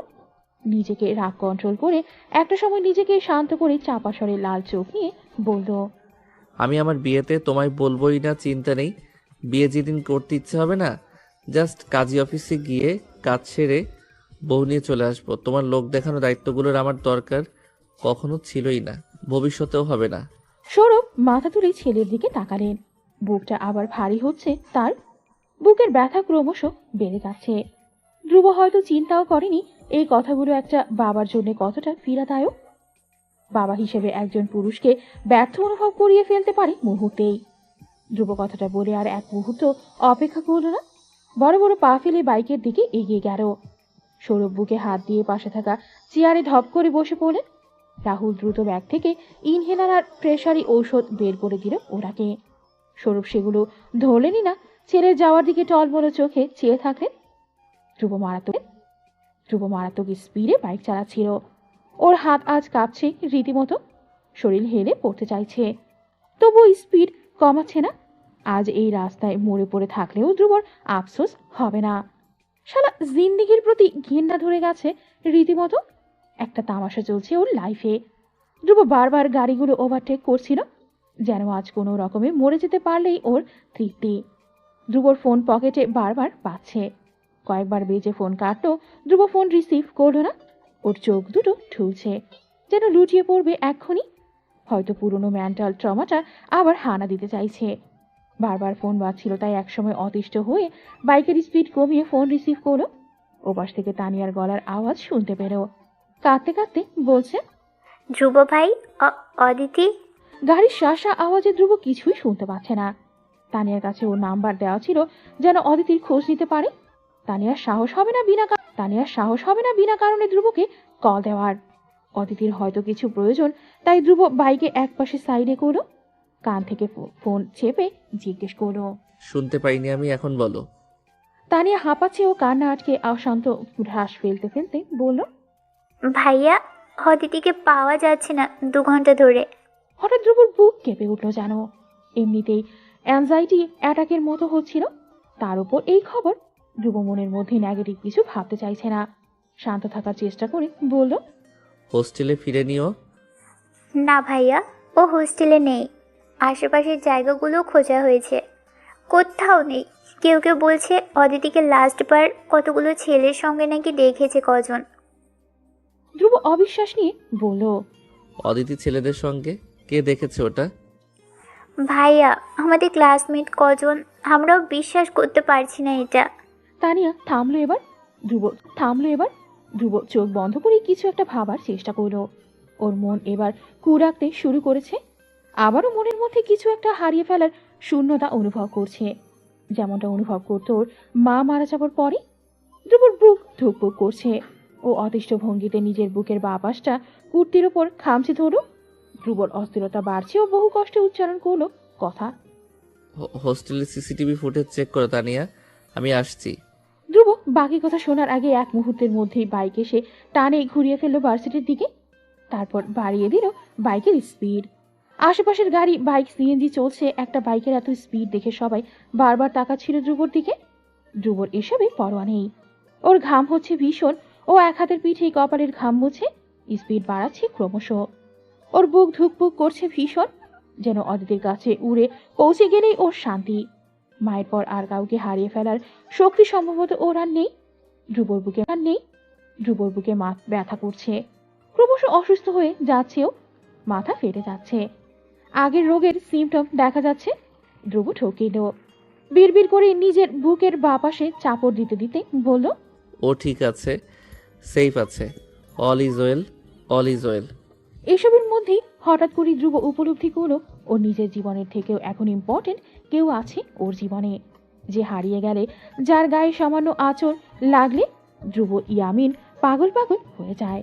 সেই মেয়েটা এখন নিখোঁজ, তাকে নাকি খুঁজে পাওয়া যাচ্ছে না, হারিয়ে গেছে ও। একটা আয়োজিত জমকালো রাত অদিতি হারিয়ে যাওয়ার খবরে যেন মুষড়ে পড়ল। রাতের অন্ধকার বাড়ছিল ক্রমশ, সেই সঙ্গে বাড়ছে ধ্রুবর বুকের ব্যথাগুলো। ওই ব্যথাগুলো ধ্রুবকে উন্মাদ করে দিয়েছে। ধ্রুব আজ যেন নিজের মধ্যেই নেই। কোনো রকম নিজের মানসিক অসুস্থতাকে ঠেলে এড়িয়ে ধ্রুব বাইক নিয়ে পৌঁছালো হোস্টেলের বিল্ডিংয়ে। অফিস রুমের সামনে যেতেই দেখে রুমের সামনে অদিতির ডিপার্টমেন্টের অনেকেই জড়ো হয়ে আছে। অফিস ম্যানেজার হাঁক ডাক ছেড়ে সবাইকে সামলানোর চেষ্টা করছে। কিছু থেকে বাকি সবাইকে চলে যাওয়ার জন্য বারবার বলছে। ধ্রুব বাইকের চাবি পকেটে ঢুকাতে অধৈর্য ভঙ্গিতে বড় বড় পা ফেলে অফিস রুমে ঢুকে গেল। ধ্রুবকে দেখে ওরা কম্পিউটারের সামনে থেকে সরে দাঁড়ালো। ধ্রুব ধপ করে কম্পিউটারের সামনে চেয়ারে বসে গেল। পুরো হোস্টেলের গত 2 ঘন্টার সিসিটিভি ফুটেজ উন্মাদের ন্যায় চেক করে যেতে লাগলো একের পর এক। পাশ থেকে ইমন ধ্রুবকে এভাবে মাউস কিবোর্ডে চাপতে দেখে কাঁচুমাচু ভঙ্গিতে বলল, সিসিটিভি ফুটেজে কিছুই নেই ধ্রুব, আমরা খুঁজেছি। ধ্রুব চোখ বুঝে শ্বাস ছাড়ো, তবুও হাল ছাড়ো না। আবার লেগে গেল চেক করতে। ওর হাতের ভেন্সগুলো যেন এখন আরো বেশি ফুলে উঠেছে। ফোল্ড করা কুর্তির হাতার দিকটা নীল নীল ভেন্সে আরো আকর্ষণীয় হয়ে যাচ্ছে। কিন্তু ইমন সেগুলো দেখে চমকে উঠল। ধ্রুব কি আবার অসুস্থ হয়ে যাচ্ছে? ওর মেন্টাল ট্রমা এলে ভেন্স ফুলে যায়, সঙ্গে অজ্ঞান হয়ে পড়ে যাওয়ারও রেকর্ড আছে। ইমন ধ্রুবর দিকে তাকিয়ে রইল। এখন ধ্রুবকে কিছুই বলা যাবে না। এই মুহূর্তে ও বন্ধু দেখবে না। পাশ থেকে তানিয়া বলল, ভাইয়া, আমরা সব খুঁজে ফেলেছি, অদিতিকে দেখা যায়নি হোস্টেলের আশেপাশে। কিছু খুঁজে না পেয়ে ধ্রুব এবার হার মানল। কম্পিউটারে কিবোর্ড ছেড়ে দিয়ে 2 হাতে মুখ ঢোলে মুখে হাত চেপে বসে রইল কিছুক্ষণ, যেন কিছু একটা ভাবছে সে। অদিতি, ধ্রুবর বাবা, রাজনীতি, এই ব্যাপারগুলো মেলানোর চেষ্টা করছেও। তারপর একদম হঠাৎ ধ্রুব চেয়ার থেকে উঠে পড়ল। বাকিরা তখনও অবাক চোখে এক উন্মাদ প্রেমিককে দেখে যাচ্ছিল। ধ্রুব অফিস রুমের বাইরে গিয়ে সবার দিকে তাকালো। সবাইকে জহুরি চোখে দেখলো কারো মুখের এক্সপ্রেশন কেমন, সবাইকে চিন্তিত দেখাচ্ছে। ধ্রুব তাই ওদেরকে সন্দেহ করলো না, বরং কথা তুললো গমগমের স্বরে বলল, অদিতিকে কেউ দেখেছো আজ? কেউ দেখে থাকলে কোথায় অ্যান্ড কখন দেখেছিলে, মনে পড়ছে কিছু? পাশ থেকে এক ছেলে ক্লাসমেট কিছুটা উঁচু কণ্ঠে বলল, আমি দেখেছিলাম ভার্সিটির গেটের সামনে ওকে দেখা গিয়েছিল লাস্টবার, কতগুলো ছেলেদের সাথে। ধ্রুব থামলো, জিজ্ঞেস করলো, ছেলেগুলোকে চেনো? ছেলেটা উত্তর দিল, মনে হয় না আমাদের ভার্সিটির কেউ, বাইরের কেউ লাগছিল। ধ্রুব চোখ বুঝে কিছু একটা ভাবার চেষ্টা করে, তারপর হুট করে কি মনে করে ছুট লাগালো সামনের দিকে। পেছনে ইমন দৌড়ে আসছে। ধ্রুব ভার্সিটির গেটের সামনে দাঁড়িয়ে পড়ল। দারোয়ান তখন নাক ডেকে ঘুমাচ্ছিল। ধ্রুব ওর সামনে দাঁড়িয়ে অপেক্ষা করলো না আর, তাকে না জাগিয়ে পকেট থেকে গেটের চাবি বের করে গেটের চাবি বের করে গেট খুলে ফেলল। ইমন ধ্রুবর কাণ্ড আর দারোয়ানকে এখনো মরার মতো ঘুমোতে দেখে ওর হাসি পেয়ে গেল, তবে ওর হাসি ঠোঁটে আসছে না। ধ্রুবর অতিরিক্ত উন্মাদনা দেখে ধ্রুব অফিস রুমের দিকে যেতে যেতে ইমনকে বলল, অদিতি ভার্সিটি থেকে বেরোয়নি, তার মানে ভার্সিটির সিসিটিভি ফুটেজ দেখা লাগবে। তুই ম্যানেজার থেকে অফিস রুমের চাবি নিয়ে আয়, কুইক। ইমন হাঁটা থামিয়ে দাঁড়িয়ে পড়ল, বলল, কিন্তু চাবি তো ওনারা আমাকে দেবেন না, তুই গেলে হয়তো তোকে। ধ্রুব হাঁটতে হাঁটতে জবাবে বলল, গিয়ে বল ধ্রুব ইয়াবি চেয়েছে, যা। ইমন এক দৌড়ে গেল। চাবি নিয়ে আসতেই ধ্রুব তালা খুলে ভেতরে ঢুকলো। ম্যানেজার মাঝরাতে ঘুম ভেঙে সতর্কভাবে পাশে দাঁড়িয়ে আছে। বলা যায় না এই বকাটে ছেড়ে আবার কোন কাণ্ড করে বসে। চাবি না দিলে চাকরি থাকবে না, আবার দিলেও বিপদ। ধ্রুব কম্পিউটারের সামনে বসে দেখছে সব। পাশে ইমন ঝুঁকে আছে কম্পিউটারের দিকে। দুজনের তীক্ষ্ণ চোখ দুটো স্থির স্ক্রিনে। হঠাৎ ধ্রুবর ভ্রু কুচকে গেল। ইমনও অবাক হয়ে বলল, এই এই এটা ওই ছেলেগুলো না যাদের তুই পিটিয়েছিলি তোদের ফ্যাক্টরিতে ঝামেলা করার জন্য? ধ্রুব ঝুঁকে এলো অনেকটা স্ক্রিনের দিকে। ভালো করে এক নজরে কাজগুলো দেখলো। ওরা রাত 9টা থেকে ভার্সিটির গেটের সামনে খুরখুর করছে। ধ্রুব বেরিয়ে আসার সময় যে যার জায়গায় লুকিয়ে পড়েছিল। ধ্রুব যেতেই আবার বেরিয়েছে। যেই না অদিতি বেরিয়েছে ওরা সবাই মিলে ওর পিছু নিয়েছিল। অদিতি সেটা বুঝে ভয়ে সেটিয়ে দ্রুত পা চালিয়েছিল। ওদের মধ্যে একজন আচমকা অদিতির সামনে দাঁড়িয়ে গেল। তারপর অদিতির ব্যাগ নিয়ে টানা হেঁচড়া করলো কিছুক্ষণ। অদিতি ভয়ে কেঁদে ফেলেছে, বারবার কিছু বলছে ওদের। তারপর ওদের সামনে একটা গাড়ি এসে থামলো। মুখোশ পরা একটা ছেলে গাড়িতে বসা। ওই ছেলেগুলো অদিতিকে জোর করে গাড়িতে তুলে নিল। গাড়ি অদিতিকে নিয়ে চলে গেল। গাড়ির নাম্বার D1826260। এসব কিছু দেখি ধ্রুবর রাগ আর দেখে কি, ও চেয়ার থেকে উঠে কম্পিউটার তুলে ফেলেছে হাতে। আছাড় দেওয়ার জন্য পাশ থেকে ম্যানেজার তটস্থ হয়ে চেয়ে আছে। ধ্রুবকে আটকাতে গেলেই বিপদ।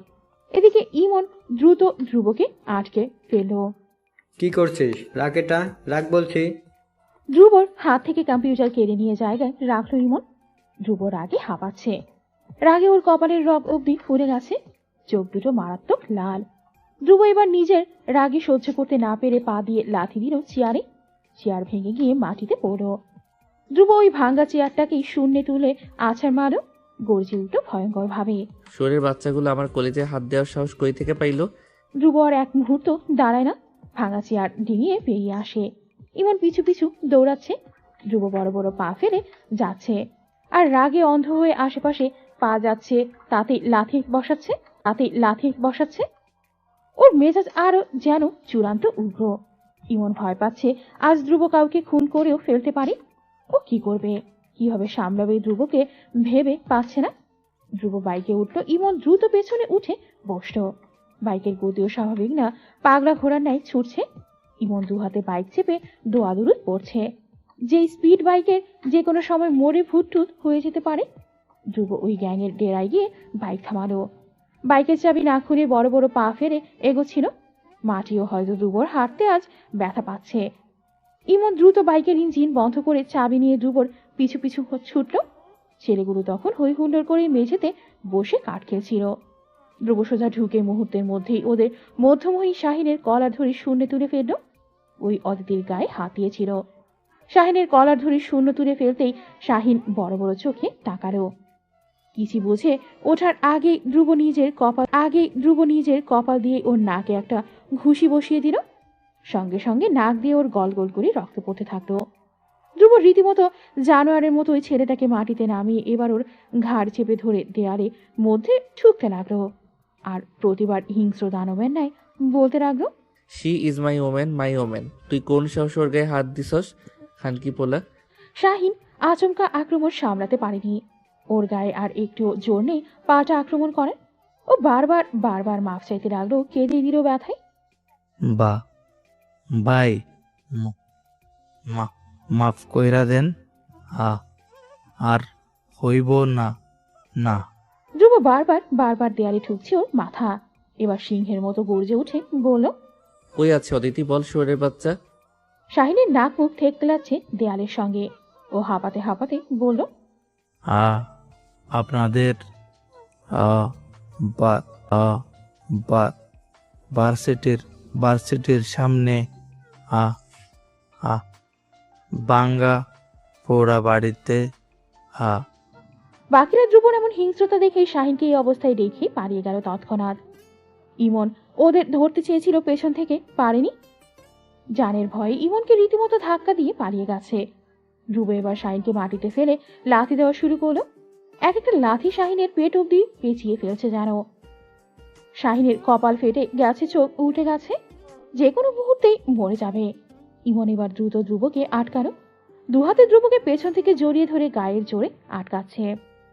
ও মরে যাবে ধ্রুব, খোদার কসম। থাম বন্ধু, থাম, অনেক হয়েছে, থাম থাম। ধ্রুব তবুও থামছে না। ওর মানসিক অসুস্থতা এবার পুরোটাই এফেক্ট ফেললো শাহিনের ওপর। শাহিন ততক্ষণে অজ্ঞান হয়ে শরীর ছেড়ে দিয়েছে। ধ্রুব ওর কলার ধরেছিল, কলার ওর হাত থেকে খসে গেল, রুটিয়ে পড়লো শাহিন মাটিতে। ওই অজ্ঞান অবস্থাতেও আরো কয়েকটা লাথি পড়লো শরীরে। শাহিন হুঁশে নেই। ইমন দ্রুত ধ্রুবকে আটকে দিল। ধ্রুব নিজের মধ্যে নেই, ওকে শান্ত করতে হবে, না হলে আজ যা হবে তার জন্য পরে দুজনেই ফেঁসে যাবে। ইমন দ্রুত গিয়ে ধ্রুবকে জড়িয়ে ধরে ফেললো। ধ্রুব কিছুক্ষণ ছোটাছুটি করলো, ধস্তাধস্তি করলো। ইমন তবুও ছাড়লো না, বরং ধ্রুবর শক্ত পিঠে হাত দিয়ে থাপ্পড় দিতে দিতে অধৈর্য ভঙ্গিতে বলতে লাগলো, কুল ধ্রুব, শান্ত হ ভাই, শান্ত হ। একটা সময় ধ্রুব ধীরে ধীরে শান্ত হলো, নেতিয়ে পড়লো ইমনের গায়ের ওপর। ইমন ধ্রুবকে দ্রুত আগলে নিল, বলল, বাইক আমি চালাচ্ছি, তুই অসুস্থ। ধ্রুবর মনে পড়ে গেল আবার অতিথির কথা। ইমনকে ফিরে এগিয়ে গেল বাইকের দিকে। বাইক চালাতে চেয়েছিল শুরুতে, ইমন ওকে সরিয়ে নিজে সামনে বসল, তারপর দিল এক টান। ধ্রুব অস্থির, বারবার বলছে জোরে চালাতে। ইমন হতাশ হয়ে নিজের বাইকের স্পিড দেখে তো আরেকবার আয়নায় অস্থির ধ্রুবকে দেখে। ও পুরোটা রাস্তা নিজেই নিজেকে প্রবোধ দিয়ে শান্ত করে রাখলো। ভাঙা বাড়ির সামনে আসতে ধ্রুব বাইক থেকে নামলো, দৌড়ে বাড়িটার সামনে। ধ্রুবকে আসতে দেখে এক একজন হুড়মুড়িয়ে পালিয়ে গেল জায়গা ছেড়ে। ধ্রুবর এখন ওদিকে মন দেওয়ার সময় নেই। ওর পুরো মাথা ভর্তি চেপে আছে অদিতি, যে মেয়েটা ভয় পায় ভীষণ ছেলেদের। ওই মেয়েকেই আজ ছেলেরা তুলে নিয়ে গেছে। ধ্রুব ওই মেয়ের সামনে একটা ছেলে হয়ে কি করে মুখ দেখাবে? দরজা খোলা, ধ্রুব উদ্ভ্রান্তের ন্যায় ঘরে ঢুকতেই দেখতে পেল অদিতিকে। দড়ি দিয়ে ওর হাত পা বাঁধা ফেলে রেখেছে ওকে মেঝেতেই। শাড়ি এলোমেলো, চুল এলোমেলো, কোমরের মেঝে জুড়ে লাল ছোপ ছোপ ভেজা রক্তের দাগ। ধ্রুব যখন দরজা ভেঙে ঢুকে, তখন অদিতি নিভু নিভু চোখে দেখেছে ধ্রুবকে।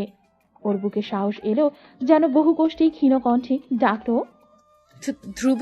ধ্রুব দরজার সামনে বিধ্বস্তের ন্যায় দাঁড়িয়ে। ওর চোখ টলমলে, ঘামে ভেজা পুরো গা, চুল এলোমেলো, কুর্তি এবড়ো থেবড়ো। অদিতির চোখ নিভে যাচ্ছে, বহু কষ্টে চোখ তুলে আছে সে। ওর চোখ দুটো স্থির ধ্রুবর দিকে। অদিতিকে এভাবে দেখে ধ্রুবর শরীর হেলে পড়েছে যেন। ৫-৫টা ঘন্টা পর মেয়েটাকে চোখের সামনে দেখছে ও। রেখে গিয়েছিল সহি সালামত, অথচ পেলে রক্তাক্ত অবস্থায়। বুকটা ফেটে যাচ্ছে ধ্রুবর অদিতিকে এভাবে দেখে। ইমন তখন দ্রুত অদিতির হাত পায়ের বাঁধন খুলছিল। ধ্রুব উদ্ভ্রান্তে ন্যায় ঢুলতে ঢুলতে ধীর পায়ে এগিয়ে আসছে অদিতির দিকে। ও হাঁটু ভেঙে ঢুলতে ঢুলতে ধপ করে বসে পড়লো অদিতির পাশে। ধ্রুব বসতেই ইমন একটু দূরে গিয়ে দাঁড়ালো। ধ্রুবর ওর পাশে বসে টলমল চোখে অসহায়ের মতো অদিতির দিকে চেয়ে রইল। তারপর কি হলো আচমকা? অদিতিকে ওই অবস্থায় দেখেও নিজেকে আর একটুও সামলাতে পারল না। দুহাতে আচমকা অদিতিকে টেনে উঠিয়ে জড়িয়ে ধরে ঘাড়ে মুখ গুজে ফেললো। অদিতি চোখ বুঝে ফেললে আরো জোরে জোরে শ্বাস টানলো। শ্বাসকষ্ট হচ্ছে ওর এই মুহূর্তে। তার উপর ধ্রুবর এমন ছোঁয়া। ধ্রুব আজ আর জাতপাত মান সম্মান কিছু ভাবে না। শক্ত করে অদিতিকে জড়িয়ে ওর ঘাড়ে মুখ ঢুবিয়ে নিঃশব্দে চোখের জল ছেড়ে দিল। অদিতি চোখ বুঝে আছে, ওর গায়ে এক ফোঁটা শক্তি নেই ধ্রুবকে আটকানোর, কথা বলে মানা করার। হঠাৎ করে যেন ধ্রুবর ছোঁয়া ভালো লাগলো অদিতি। খরা বুকের মধ্যে এতক্ষণে যেন পানির ঢল নেমে এলো। অদিতি চোখ বুঝে জুড়ে শ্বাস ছাড়ে, দুর্বলভাবে গা পুরোটাই এড়িয়ে দিল ধ্রুবর বুকে। ধ্রুব সঙ্গে সঙ্গে অদিতিকে আগলে ধরে, আরো শক্ত করে জড়িয়ে ধরল। ওর যেন তাতেও শান্তি নেই। ওই মেয়েটাকে বুকের মধ্যে ঢুকিয়ে ফেলতে পারলে আজ ওর শান্তি তৃপ্তি। ধ্রুব অস্থির আচরণ করছিল। অদিতির ঘাড় থেকে মুখ তুলে চোখ মুছে অদিতির মুখটা দুহাতে আগলে ধরল। বারবার ওর চুল গুছিয়ে দিচ্ছে, মাথায় ফু দিচ্ছে, যেন ব্যথা কমে যায়। কি করবে, কি করা যায়, কি করলে মেয়েটা একটু শান্তি দেয়, কি করলে মেয়েটা একটু শান্তি পাবে। ওর আত্মা ঠান্ডা হবে, ও নিজেও সেটা বুঝছে না। ধ্রুব ছাড়লো ওকে, একটু শরীর টলমল চোখে চেয়ে রইল আহত অদিতির দিকে। ঢোক গিরে কাপা স্বরে জিজ্ঞেস করো, ঠিক আছো তো তুমি? ধ্রুবর কণ্ঠ যেন জমে আছে, ওর সারা শরীর কাঁপছে। ও কথা বলতে বলতেই কম্পিত হাতটা ধীরে ধীরে উঠিয়ে অদিতির মাথায় রাখলো। শান্তিতে অদিতি চোখ বুঝে ফেলল। অতক্ষণে হঠাৎ ধ্রুব হাতে ভেজা রক্তের স্পর্শ অনুভব করতেই ওর রূপ অবধি থমকে গেল। ধ্রুব ভয় পেয়ে গেল, হাত চোখে সামনে ধরল, হাত ভর্তি টকটকে লাল রক্ত। ধ্রুব বিস্মিত বিড়বিড় করলো, রক্ত? ধ্রুব মাথা তুলে অদিতির দিকে তাকালো। অদিতির মাথা থেকে রক্ত বেরিয়ে গড়িয়ে কানের পেছনে গড়িয়ে পড়ছে। ধ্রুব হতভম্ব হয়ে গেল, অদিতির দিকে তাকালো। অদিতি চোখ বুজে হেলে পড়েছে ওর বুকের ওপর। ধ্রুবর চোখগুলো আবার ধীরে ধীরে লাল হচ্ছে। ও হেলে পড়া অদিতিকে দু হাতে আঁকড়ে ধরো। অদিতির হাতটা চেপে ধরে কপালে চুমু খেলো শক্ত ভঙ্গিতে, দাঁতে দাঁত পিষে বলল, আই প্রমিস ওরা একটাও বাঁচবে না। ধ্রুব ইয়ামিন ওদের এক একটার মাথা নিজের হাতে পিষবে। আকাশটা তখন ধীরে ধীরে রক্তিম হচ্ছিল। অদিতি ধ্রুবর এই বন্ধ অন্ধকার ঘরটায় পূর্ব দিক হতে জানালা পেরিয়ে এক ছটাক আলো ছিটকে আসে। আলোটা সরাসরি ধ্রুব অদিতির মুখের উপর লেপটে গেল যেন। আজ আলোরাও প্রেমের পক্ষে, ধ্রুব অদিতির পক্ষে। ইমন পাশে হা হয়ে দাঁড়িয়ে আছে। আলো গায়ে মেখে ধ্রুব ও ধ্রুবর বুকের মধ্যে পড়ে থাকা অদিতিকে দেখতে স্বর্গীয় লাগছিল। ইমন বিড়বিড় করে মৃদু হেসে নিজের অজান্তেই বলে উঠল, অ্যামেজিং। হঠাৎ করে ধ্রুবর কলার থেকে ধীরে ধীরে অদিতির হাতটা মাটিতে পড়ে গেল। ধ্রুব যেন চমকে উঠল, দ্রুত অদিতির মুখে বুক থেকে সরিয়ে দু হাতের আজলায় তুলে ধরল। অদিতির দু চোখ নিভু নিভু জ্ঞান হারাবে যে কোনো সময়। ইমন এদের জড়াজড়ি দেখে ভীষণ অপ্রস্তুত বোধ করছিল। ও পাশ থেকে একসময় গলা পরিষ্কার করে বলল, ধ্রুব, আমাদের মনে হয় হাসপাতালে যাওয়া উচিত। ভাবি জ্ঞান হারাচ্ছে সম্ভবত। ধ্রুবর এবার টনক নড়ল। অদিতি ততক্ষণে অজ্ঞান হয়ে গেছে। ধ্রুব এরপর আর একটু দেরি করল না, সঙ্গে সঙ্গে উঠে দাঁড়িয়ে কোলে তুলে নিল নিজের শক্তপোক্ত দু হাতে। অদিতির হাত দুটো ধ্রুবর গলা জড়িয়ে ধরল না, বরং নেতিয়ে পড়ল নিচের দিকে। ধ্রুব সেটা দেখে চোখ বন্ধ করে জোরে শ্বাস টানল। ওর কিছু ভালো লাগছে না, চারপাশ ভেঙে গুড়িয়ে ফেলতে মন চাইছে। ধ্রুব আজ সহ্য করছে, কাল থেকে ওদের ধ্রুব ইয়ামিনকে সহ্য করতে হবে। ওই বাস্টার্ডগুলোর কপালে কি নাচছে সেটা হয়তো ওরা আন্দাজও করতে পারছে না। ক্লিনিকে অদিতিকে চিকিৎসা করানো হচ্ছে। রাত পেরিয়ে তখন সকাল 10টা। এখন অনেকটাই সুস্থ অদিতি, মাথা তেমন মেজর আঘাত লাগেনি। দেয়ালে ধাক্কা খাওয়ার কারণে এই রক্তের উৎপত্তি। ধ্রুব সেই ফজরের পর থেকে কেবিনের বাইরে বেঞ্চে চুপচাপ বসে আছে। ওর চোখ দুটো জানালার বাইরে। ধ্রুব সেই ফজর থেকে এভাবেই বসে আছে। এখানে আসার পর থেকে একবারও অদিতির মুখোমুখি হয়নি, ওঠেওনি জায়গা থেকে। মাঝে মধ্যে যখন অস্থির হচ্ছে তখনই সিগারেট ধরাচ্ছে। এই নিয়ে 5টা সিগারেট শেষ হয়েছে। ধ্রুবর পাশে এসে ইমন বসল। ধ্রুবর এমন শান্ত হয়ে বসে থাকা অদ্ভুত ঠেকলো ইমনের কাছে। ইমন একটা পর্যায়ে কাঁচুমাচু হয়ে বলল, ধ্রুব ভাই, তুই ঠিক আছিস? ধ্রুব জোরে জোরে শ্বাস টানলো। শ্বাসের সঙ্গে যেন নিজের প্রতি অভিমান, অভিযোগ আর সমস্ত রাগ বেরিয়ে এলো। ও চুপ দু হাতে মুখ চেপে ধরে ঘষল। ইমন স্পষ্ট লক্ষ্য করেছে ধ্রুবর গায়ে এখনো কাঁপছে, হাতে শিভারিং হচ্ছে ভীষণ। ইমনের নজরে এসব পড়লে ইমন চিন্তিত ভঙ্গিতে ধ্রুবর হাত চাপল, বলল, তোর এখন মেডিসিন নেওয়া উচিত ধ্রুব, তোর হাত কাঁপছে। ধ্রুব ইমনের হাত ঝাড়া দিয়ে সরিয়ে দিয়ে গা ছাড়া ভাবে বলল, আই এম ফাইন। ইমন ফ্যালফ্যাল চোখে ধ্রুবকে দেখে নিজে এতটা অসুস্থ অথচ চিন্তা করে যাচ্ছে অদিতিকে নিয়ে। অনেকক্ষণ পর কি মনে করে ধ্রুব এবার নিচ থেকে হঠাৎ বলে বসল, যদি আজ ওর কিছু হয়ে যেত আমি কি করতাম ইমন? ধ্রুবর কণ্ঠটা যেন কেঁপে উঠল, গলায় যেন কিছু জমে আছে। বারবার ঢোক গিলছে ধ্রুব, ওর গলার অ্যাডামস অ্যাপল নামছে উঠছে বারবার। ইমন ধ্রুবকে এভাবে ভেঙে পড়তে দেখে হাত রাখলো ওর কাঁধে, ভরসা দিয়ে বলল, কিন্তু কিছু হয়নি রাইট? তুই প্লিজ এবার একটু নর্মাল হ ভাই। ধ্রুব আবার অস্থির ভঙ্গিতে মুখটা দু হাতে চেপে ধরে ঘষল, তারপর থেমে থেমে বলল, আমার লাইফে আমি যখনই কিছু মন থেকে চেয়েছি ওগুলো আমার লাইফ থেকে ভ্যানিশ কেন হয়ে যায় Emon? I was in dark. ও আমার লাইফের একটা টার্নিং পয়েন্ট ছিল। আমি ধীরে ধীরে রিকভারি করছিলাম, কিন্তু আবার আমার লাইফ এলোমেলো হয়ে যাচ্ছে। আজ আমার শত্রুতার জন্য অদিতির উপর হামলা হয়েছে। অদিতি এসব ডিজার্ভ করে না। আমি ওর লাইফে আসায় ওর উপর হামলা হয়েছে। তুই বুঝতে পারছিস? অদিতির মতো মেয়ে আজ আমার জন্যে এতটা সাফার করছে। সব কিছুর মূলে আমি। Am I wrong person for her Emon? Emon হতভম্ব। যে ধ্রুব ইয়ামিনের জন্য পুরো একটা ভার্সিটি পাগল, সেই ছেলে নিজেকে একটা অজপাড়া গ্রামের অদিতির যোগ্য মনে করছে না। ইমন নিজেকে সামনে বলল, তোর দুজন পারফেক্ট কাপল হবেই। আর গত রাত যা হয়েছে এসব ভাগ্য ধ্রুব, তোর এতে দোষ নেই। ধ্রুব মানে না, বলা যায় শুধু ওর কিছু হলে আমি নিজেকে কখনোই মাফ করতে পারবো না। আমি আজ ওর সামনে দাঁড়াতে পারছি না। তুই বুঝতে পারছিস সিচুয়েশনটা ইমন? ওই শোরের বাচ্চাগুলো আমার কনফিডেন্ট, আমার মুখ অদিতির সামনে কতটা ছোট করে ফেলেছে। ইমন কি বলে ধ্রুবকে বোঝাবে বুঝতে পারছে না। সত্যি বলতে ঘুরে ফিরে সবকিছুর মূলে ধ্রুবই।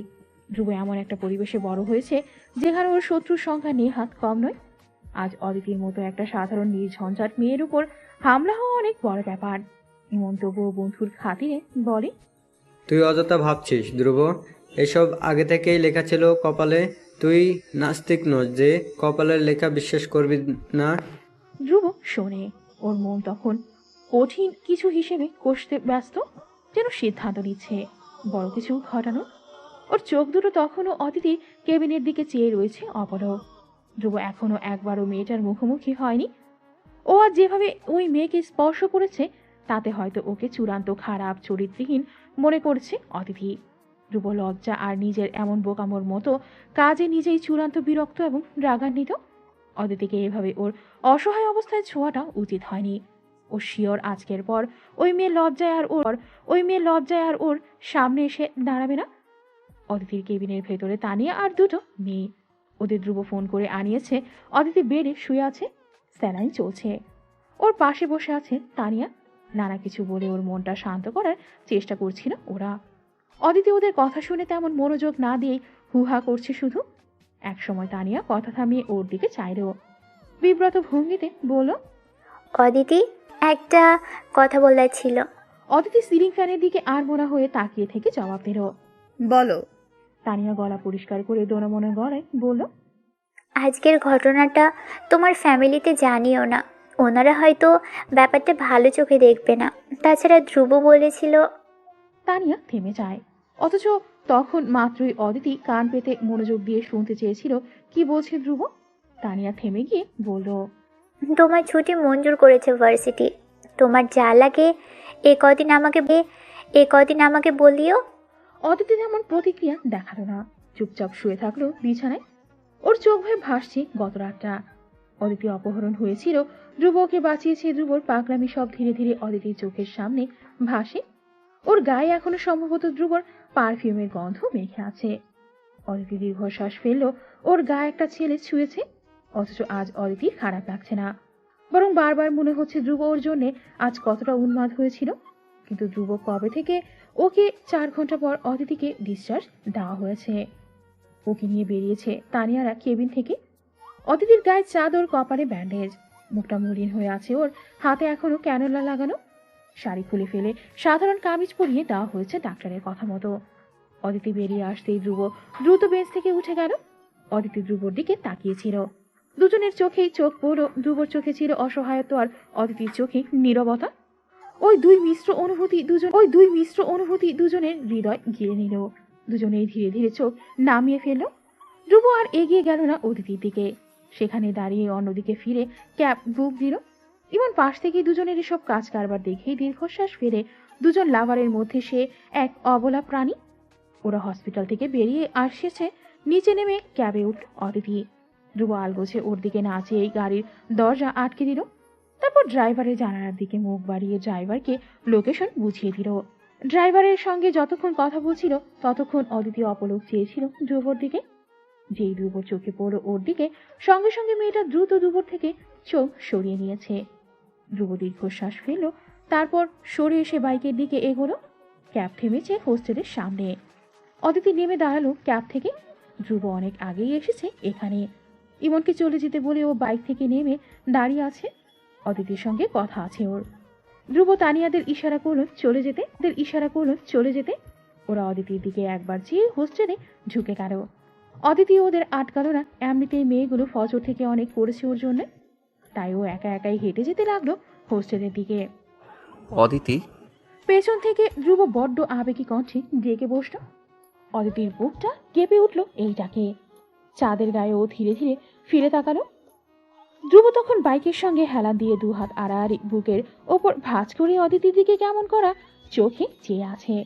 ওই মাতাল মাতাল চাহনিতে অদিতির হৃদয়টাই নড়ে উঠল যেমন। ও চোখ সরিয়ে ফেলল, অপেক্ষা করলো ধ্রুব কিছু বলবে। ধ্রুব ওখানেই দাঁড়িয়ে রইল, এগোলো না সামনে। ওর চোখ দুটোতে এখনো মারাত্মক ভয় লেপ্টে আছে। বুকের উন্মাদনা এখনো কমাতে পারেনি। আজ কিছু একটা হয়ে যেতে পারতো, ও হয়তো ওই মেয়ের হাসিটুকু হারিয়ে ফেলতে পারতো। অনেক অনেক কিছুই আজ ঘটতে পারতো। ধ্রুব সোজা হয়ে দাঁড়ালো। ও আজ এলোমেলো কাহিল ভীষণ। ওর এই কথাটা এখন এই মুহূর্তে না বলে আজও সম্ভবত পাগল হয়ে যাবে। ধ্রুব ওভাবেই শরীরটা জোরপূর্বক দাঁড় করিয়ে রাখলো। অদিতির ফাঁপা চোখটির দিকে চেয়ে রইল অপলক। অতপর অদিতিকে অবাক করে দিয়ে এক পর্যায়ে চূড়ান্ত বিধ্বস্তের ন্যায় গড়ে উঠল। I love you. অদিতি ভীষণ অবাক হয়ে মাথা তুলল। ওর চোখ দুটো ধ্রুবর চোখে। ও জানতো আজ রাতে যা হয়েছে তাতে ও যা জেনে গিয়েছিল, কিন্তু তাই বলে এত তাড়াতাড়ি? ধ্রুব হাত ছাড়ানো বুক থেকে ধীর পায়ে এগোচ্ছে। অদিতি ধ্রুবর দুই চোখের দিকে অপলক চেয়ে আছে। মানুষটা এক রাতে এতটাই বিধ্বস্ত হয়ে গেছে, চেহারার দিকে তাকানো যাচ্ছে না। ধ্রুব ধীর পায়ে এগিয়ে এলো অদিতির মুখোমুখি। অদিতি কি বলবে ভেবে পাচ্ছে না। এমন একটা মুহূর্তে কি বলা উচিত ওর? ও তো তেমনি অনুভব করে এই মানুষটার জন্যে, কিন্তু ও অদিতি ভালোবাসা ওর জন্যে পাপ। ও যা তা বলা শুরু করলো। আপনি ভুল করছেন। হুশ। ধ্রুব হিসিয়ে উঠল। অদিতি থেমে গেল, কথা বলার সাহস হারিয়ে ফেলল। ধ্রুব কথা বাড়াল না, অতিরঞ্জিত কিছুই বলল না। শুধুমাত্র অদিতির কপালের ওই সাদা ব্যান্ডেজটায় হালকাভাবে আঙুলে ছুঁয়ে অদিতির গোলগাল সরল ওই মুখটার দিকে তাকিয়ে রইল। ব্যান্ডেজটা ছুঁয়ে দিতে দিতে শুধু বলে গেল নিজের কথাগুলো। কিচ্ছু এক্সপ্লেন করব না, কিচ্ছু বোঝাতে যাব না আজ। না তোমার কাছে কিছু শুনবো, শুধু এইটুকু বলবো, আমার পক্ষে আর হচ্ছে না। আমি পারিনি আর আটকে রাখতে এসব। যদি আজকে রাতটাই কিছু একটা। ধ্রুব থামে, কথাগুলো আর বের করতে পারল না। ওর গলা কাঁপছে, রাতের স্মৃতিটুকু ভুলতে চাইছে ততই যেন চোখের সামনে সেগুলো হানা দিচ্ছে। অদিতি তখনও চেয়ে আছে। ওর চোখ এলোমেলো নাচ। ও নির্নিমেষ দেখে যাচ্ছে পাগল খ্যাপাটে ধ্রুবকে, যাকে আজ রাতে অদিতি ভেঙে চুরে দিয়েছে। ধ্রুব একটু থেমে ঢোক গিরে অন্যদিকে চেয়ে পরপর অদিতির দিকে ফিরে যায়। এবার আর জড়তায় নয়, বরং স্পষ্ট গলায় বলে বসে, আজকে রাতটা আমি কখনো ভুলবো না, তেমনি আমি তোমাকেও কোনোদিন ভুলতে দিব না। From now Dhruv Yamin is book to this Aditi Hayat for ever for ever. আমার কথা শেষ। এখন তুমি চাইলে সব সময়ের মতো ছুটে পালিয়ে যেতেই পারো। অদিতির কানের কাছে তখনও ভেসে যাচ্ছে ধ্রুব ইয়ামিন booked to Aditi for ever. তারপর হঠাৎ অদিতির ভয় বেড়ে গেল। ধীরে ধীরে মনের প্রজাপতিগুলো পিষে গেল। চোখে ভেসে আসতে লাগলো অদিতির বাবা, একটা শালিশ, গ্রামের কজন মানুষ, আর একটা পরিবারের দুর্বিষহ জীবন। ও এই ঢাকা শহরে কেন এসেছিল আর কি করে যাচ্ছে এখন? ধ্রুবর হাতটা তখনও অদিতির ব্যান্ডেজ ছুঁয়েছিল। অদিতি আচমকা পিছিয়ে গেল। ধ্রুবর আঙ্গুল ব্যান্ডেজ থেকে সরে যেতেই ধ্রুব তাকালো ওর দিকে। অদিতি ধ্রুবর দিকে চেয়ে থাকতে থাকতে ধীরে ধীরে পেছাচ্ছে। ওর মুখটা ভয়ার্ত। ও এলোমেলো দৃষ্টি ফেলে চাপা স্বরে বিড়বিড় করতে করতে বলল, এটা হয় না, সম্ভব না। আমার কাউকে এই ভালোবাসার অধিকার নেই, নেই, কিচ্ছু নেই। ধ্রুব সেসব শুনতে পায় না। ও অদিতির দিকে নির্নিমেষ চেয়ে রয়েছে। অদিতি পেছাতে পেছাতে এক পর্যায়ে ঘুরে গিয়ে দৌড়ে হোস্টেলের গেটে ঢুকে গেল। ধ্রুব দীর্ঘশ্বাস ফেলল। এই রিয়াকশনটাই তো ও আশা করেছিল। ধ্রুব বাড়িতে যখন পৌঁছেছে তখন প্রায় দুপুর 12টা বাজে। এলোমেলো ধ্রুব এক প্রকার ঢুলতে ঢুলতে বাড়ির সদর দরজা দিয়ে ঢুকছিল। ড্রয়িং রুমে নিজের সৎ মা আর বাবাকে দেখে ধ্রুব সেখানেই দাঁড়িয়ে গেল। ধ্রুবর ফুরফুরে মেজাজ যা ছিল সেটা মুহূর্তের মধ্যেই ধূলিসাৎ হয়ে গেল। ধ্রুব দাঁতে দাঁত পিষে ঘরে ঢুকলো। সৌরভ ইয়ামিন ছেলের রাগান্বিত মুখটা দেখে তৃণার দিকে তাকালেন। তৃণা দুজন বাবা ছেলের মুহূর্তকার দ্বন্দ্ব দেখে অপ্রস্তুত ভঙ্গিতে উঠে চলে গেল পাশের রুমে। ওরা বাবা ছেলে এখন পরিবারের মতো অসভ্যদের ঊর্ধ্বে যত খারাপ ভাষা আছে সেগুলো নিয়ে তর্ক করবে। তৃণা সম্ভ্রান্ত পরিবারের মেয়ে, এসব কাঁচা ভাষা কখনো শুনে অভ্যস্ত নয়। অথচ এই একটা পরিবারে বিয়ে হয়ে আসার পর থেকেই আজ অবধি কোনো গালি বা কাঁচা ভাষা নেই যেসব ও শোনেনি।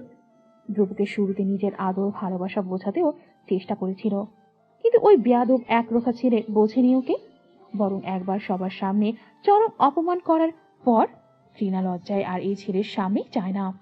মাঝে মধ্যে খারাপ লাগে ও ডিভোর্স দিতে চায় সৌরভকে, কিন্তু শেষ অবধি সৌরভের মুখের দিকে চেয়ে পারে না। বুড়ো হচ্ছেন ছেলে একটা থেকেও নেই। সেখান থেকে তৃণা চলে গেলে সৌরভ পাগল হয়ে যাবে একাকিত্বে, তাই এখনো মুখটা বুঝেও রয়ে গেছে। তৃণার চলে যাওয়ার দিকে চেয়ে রইল ধ্রুব।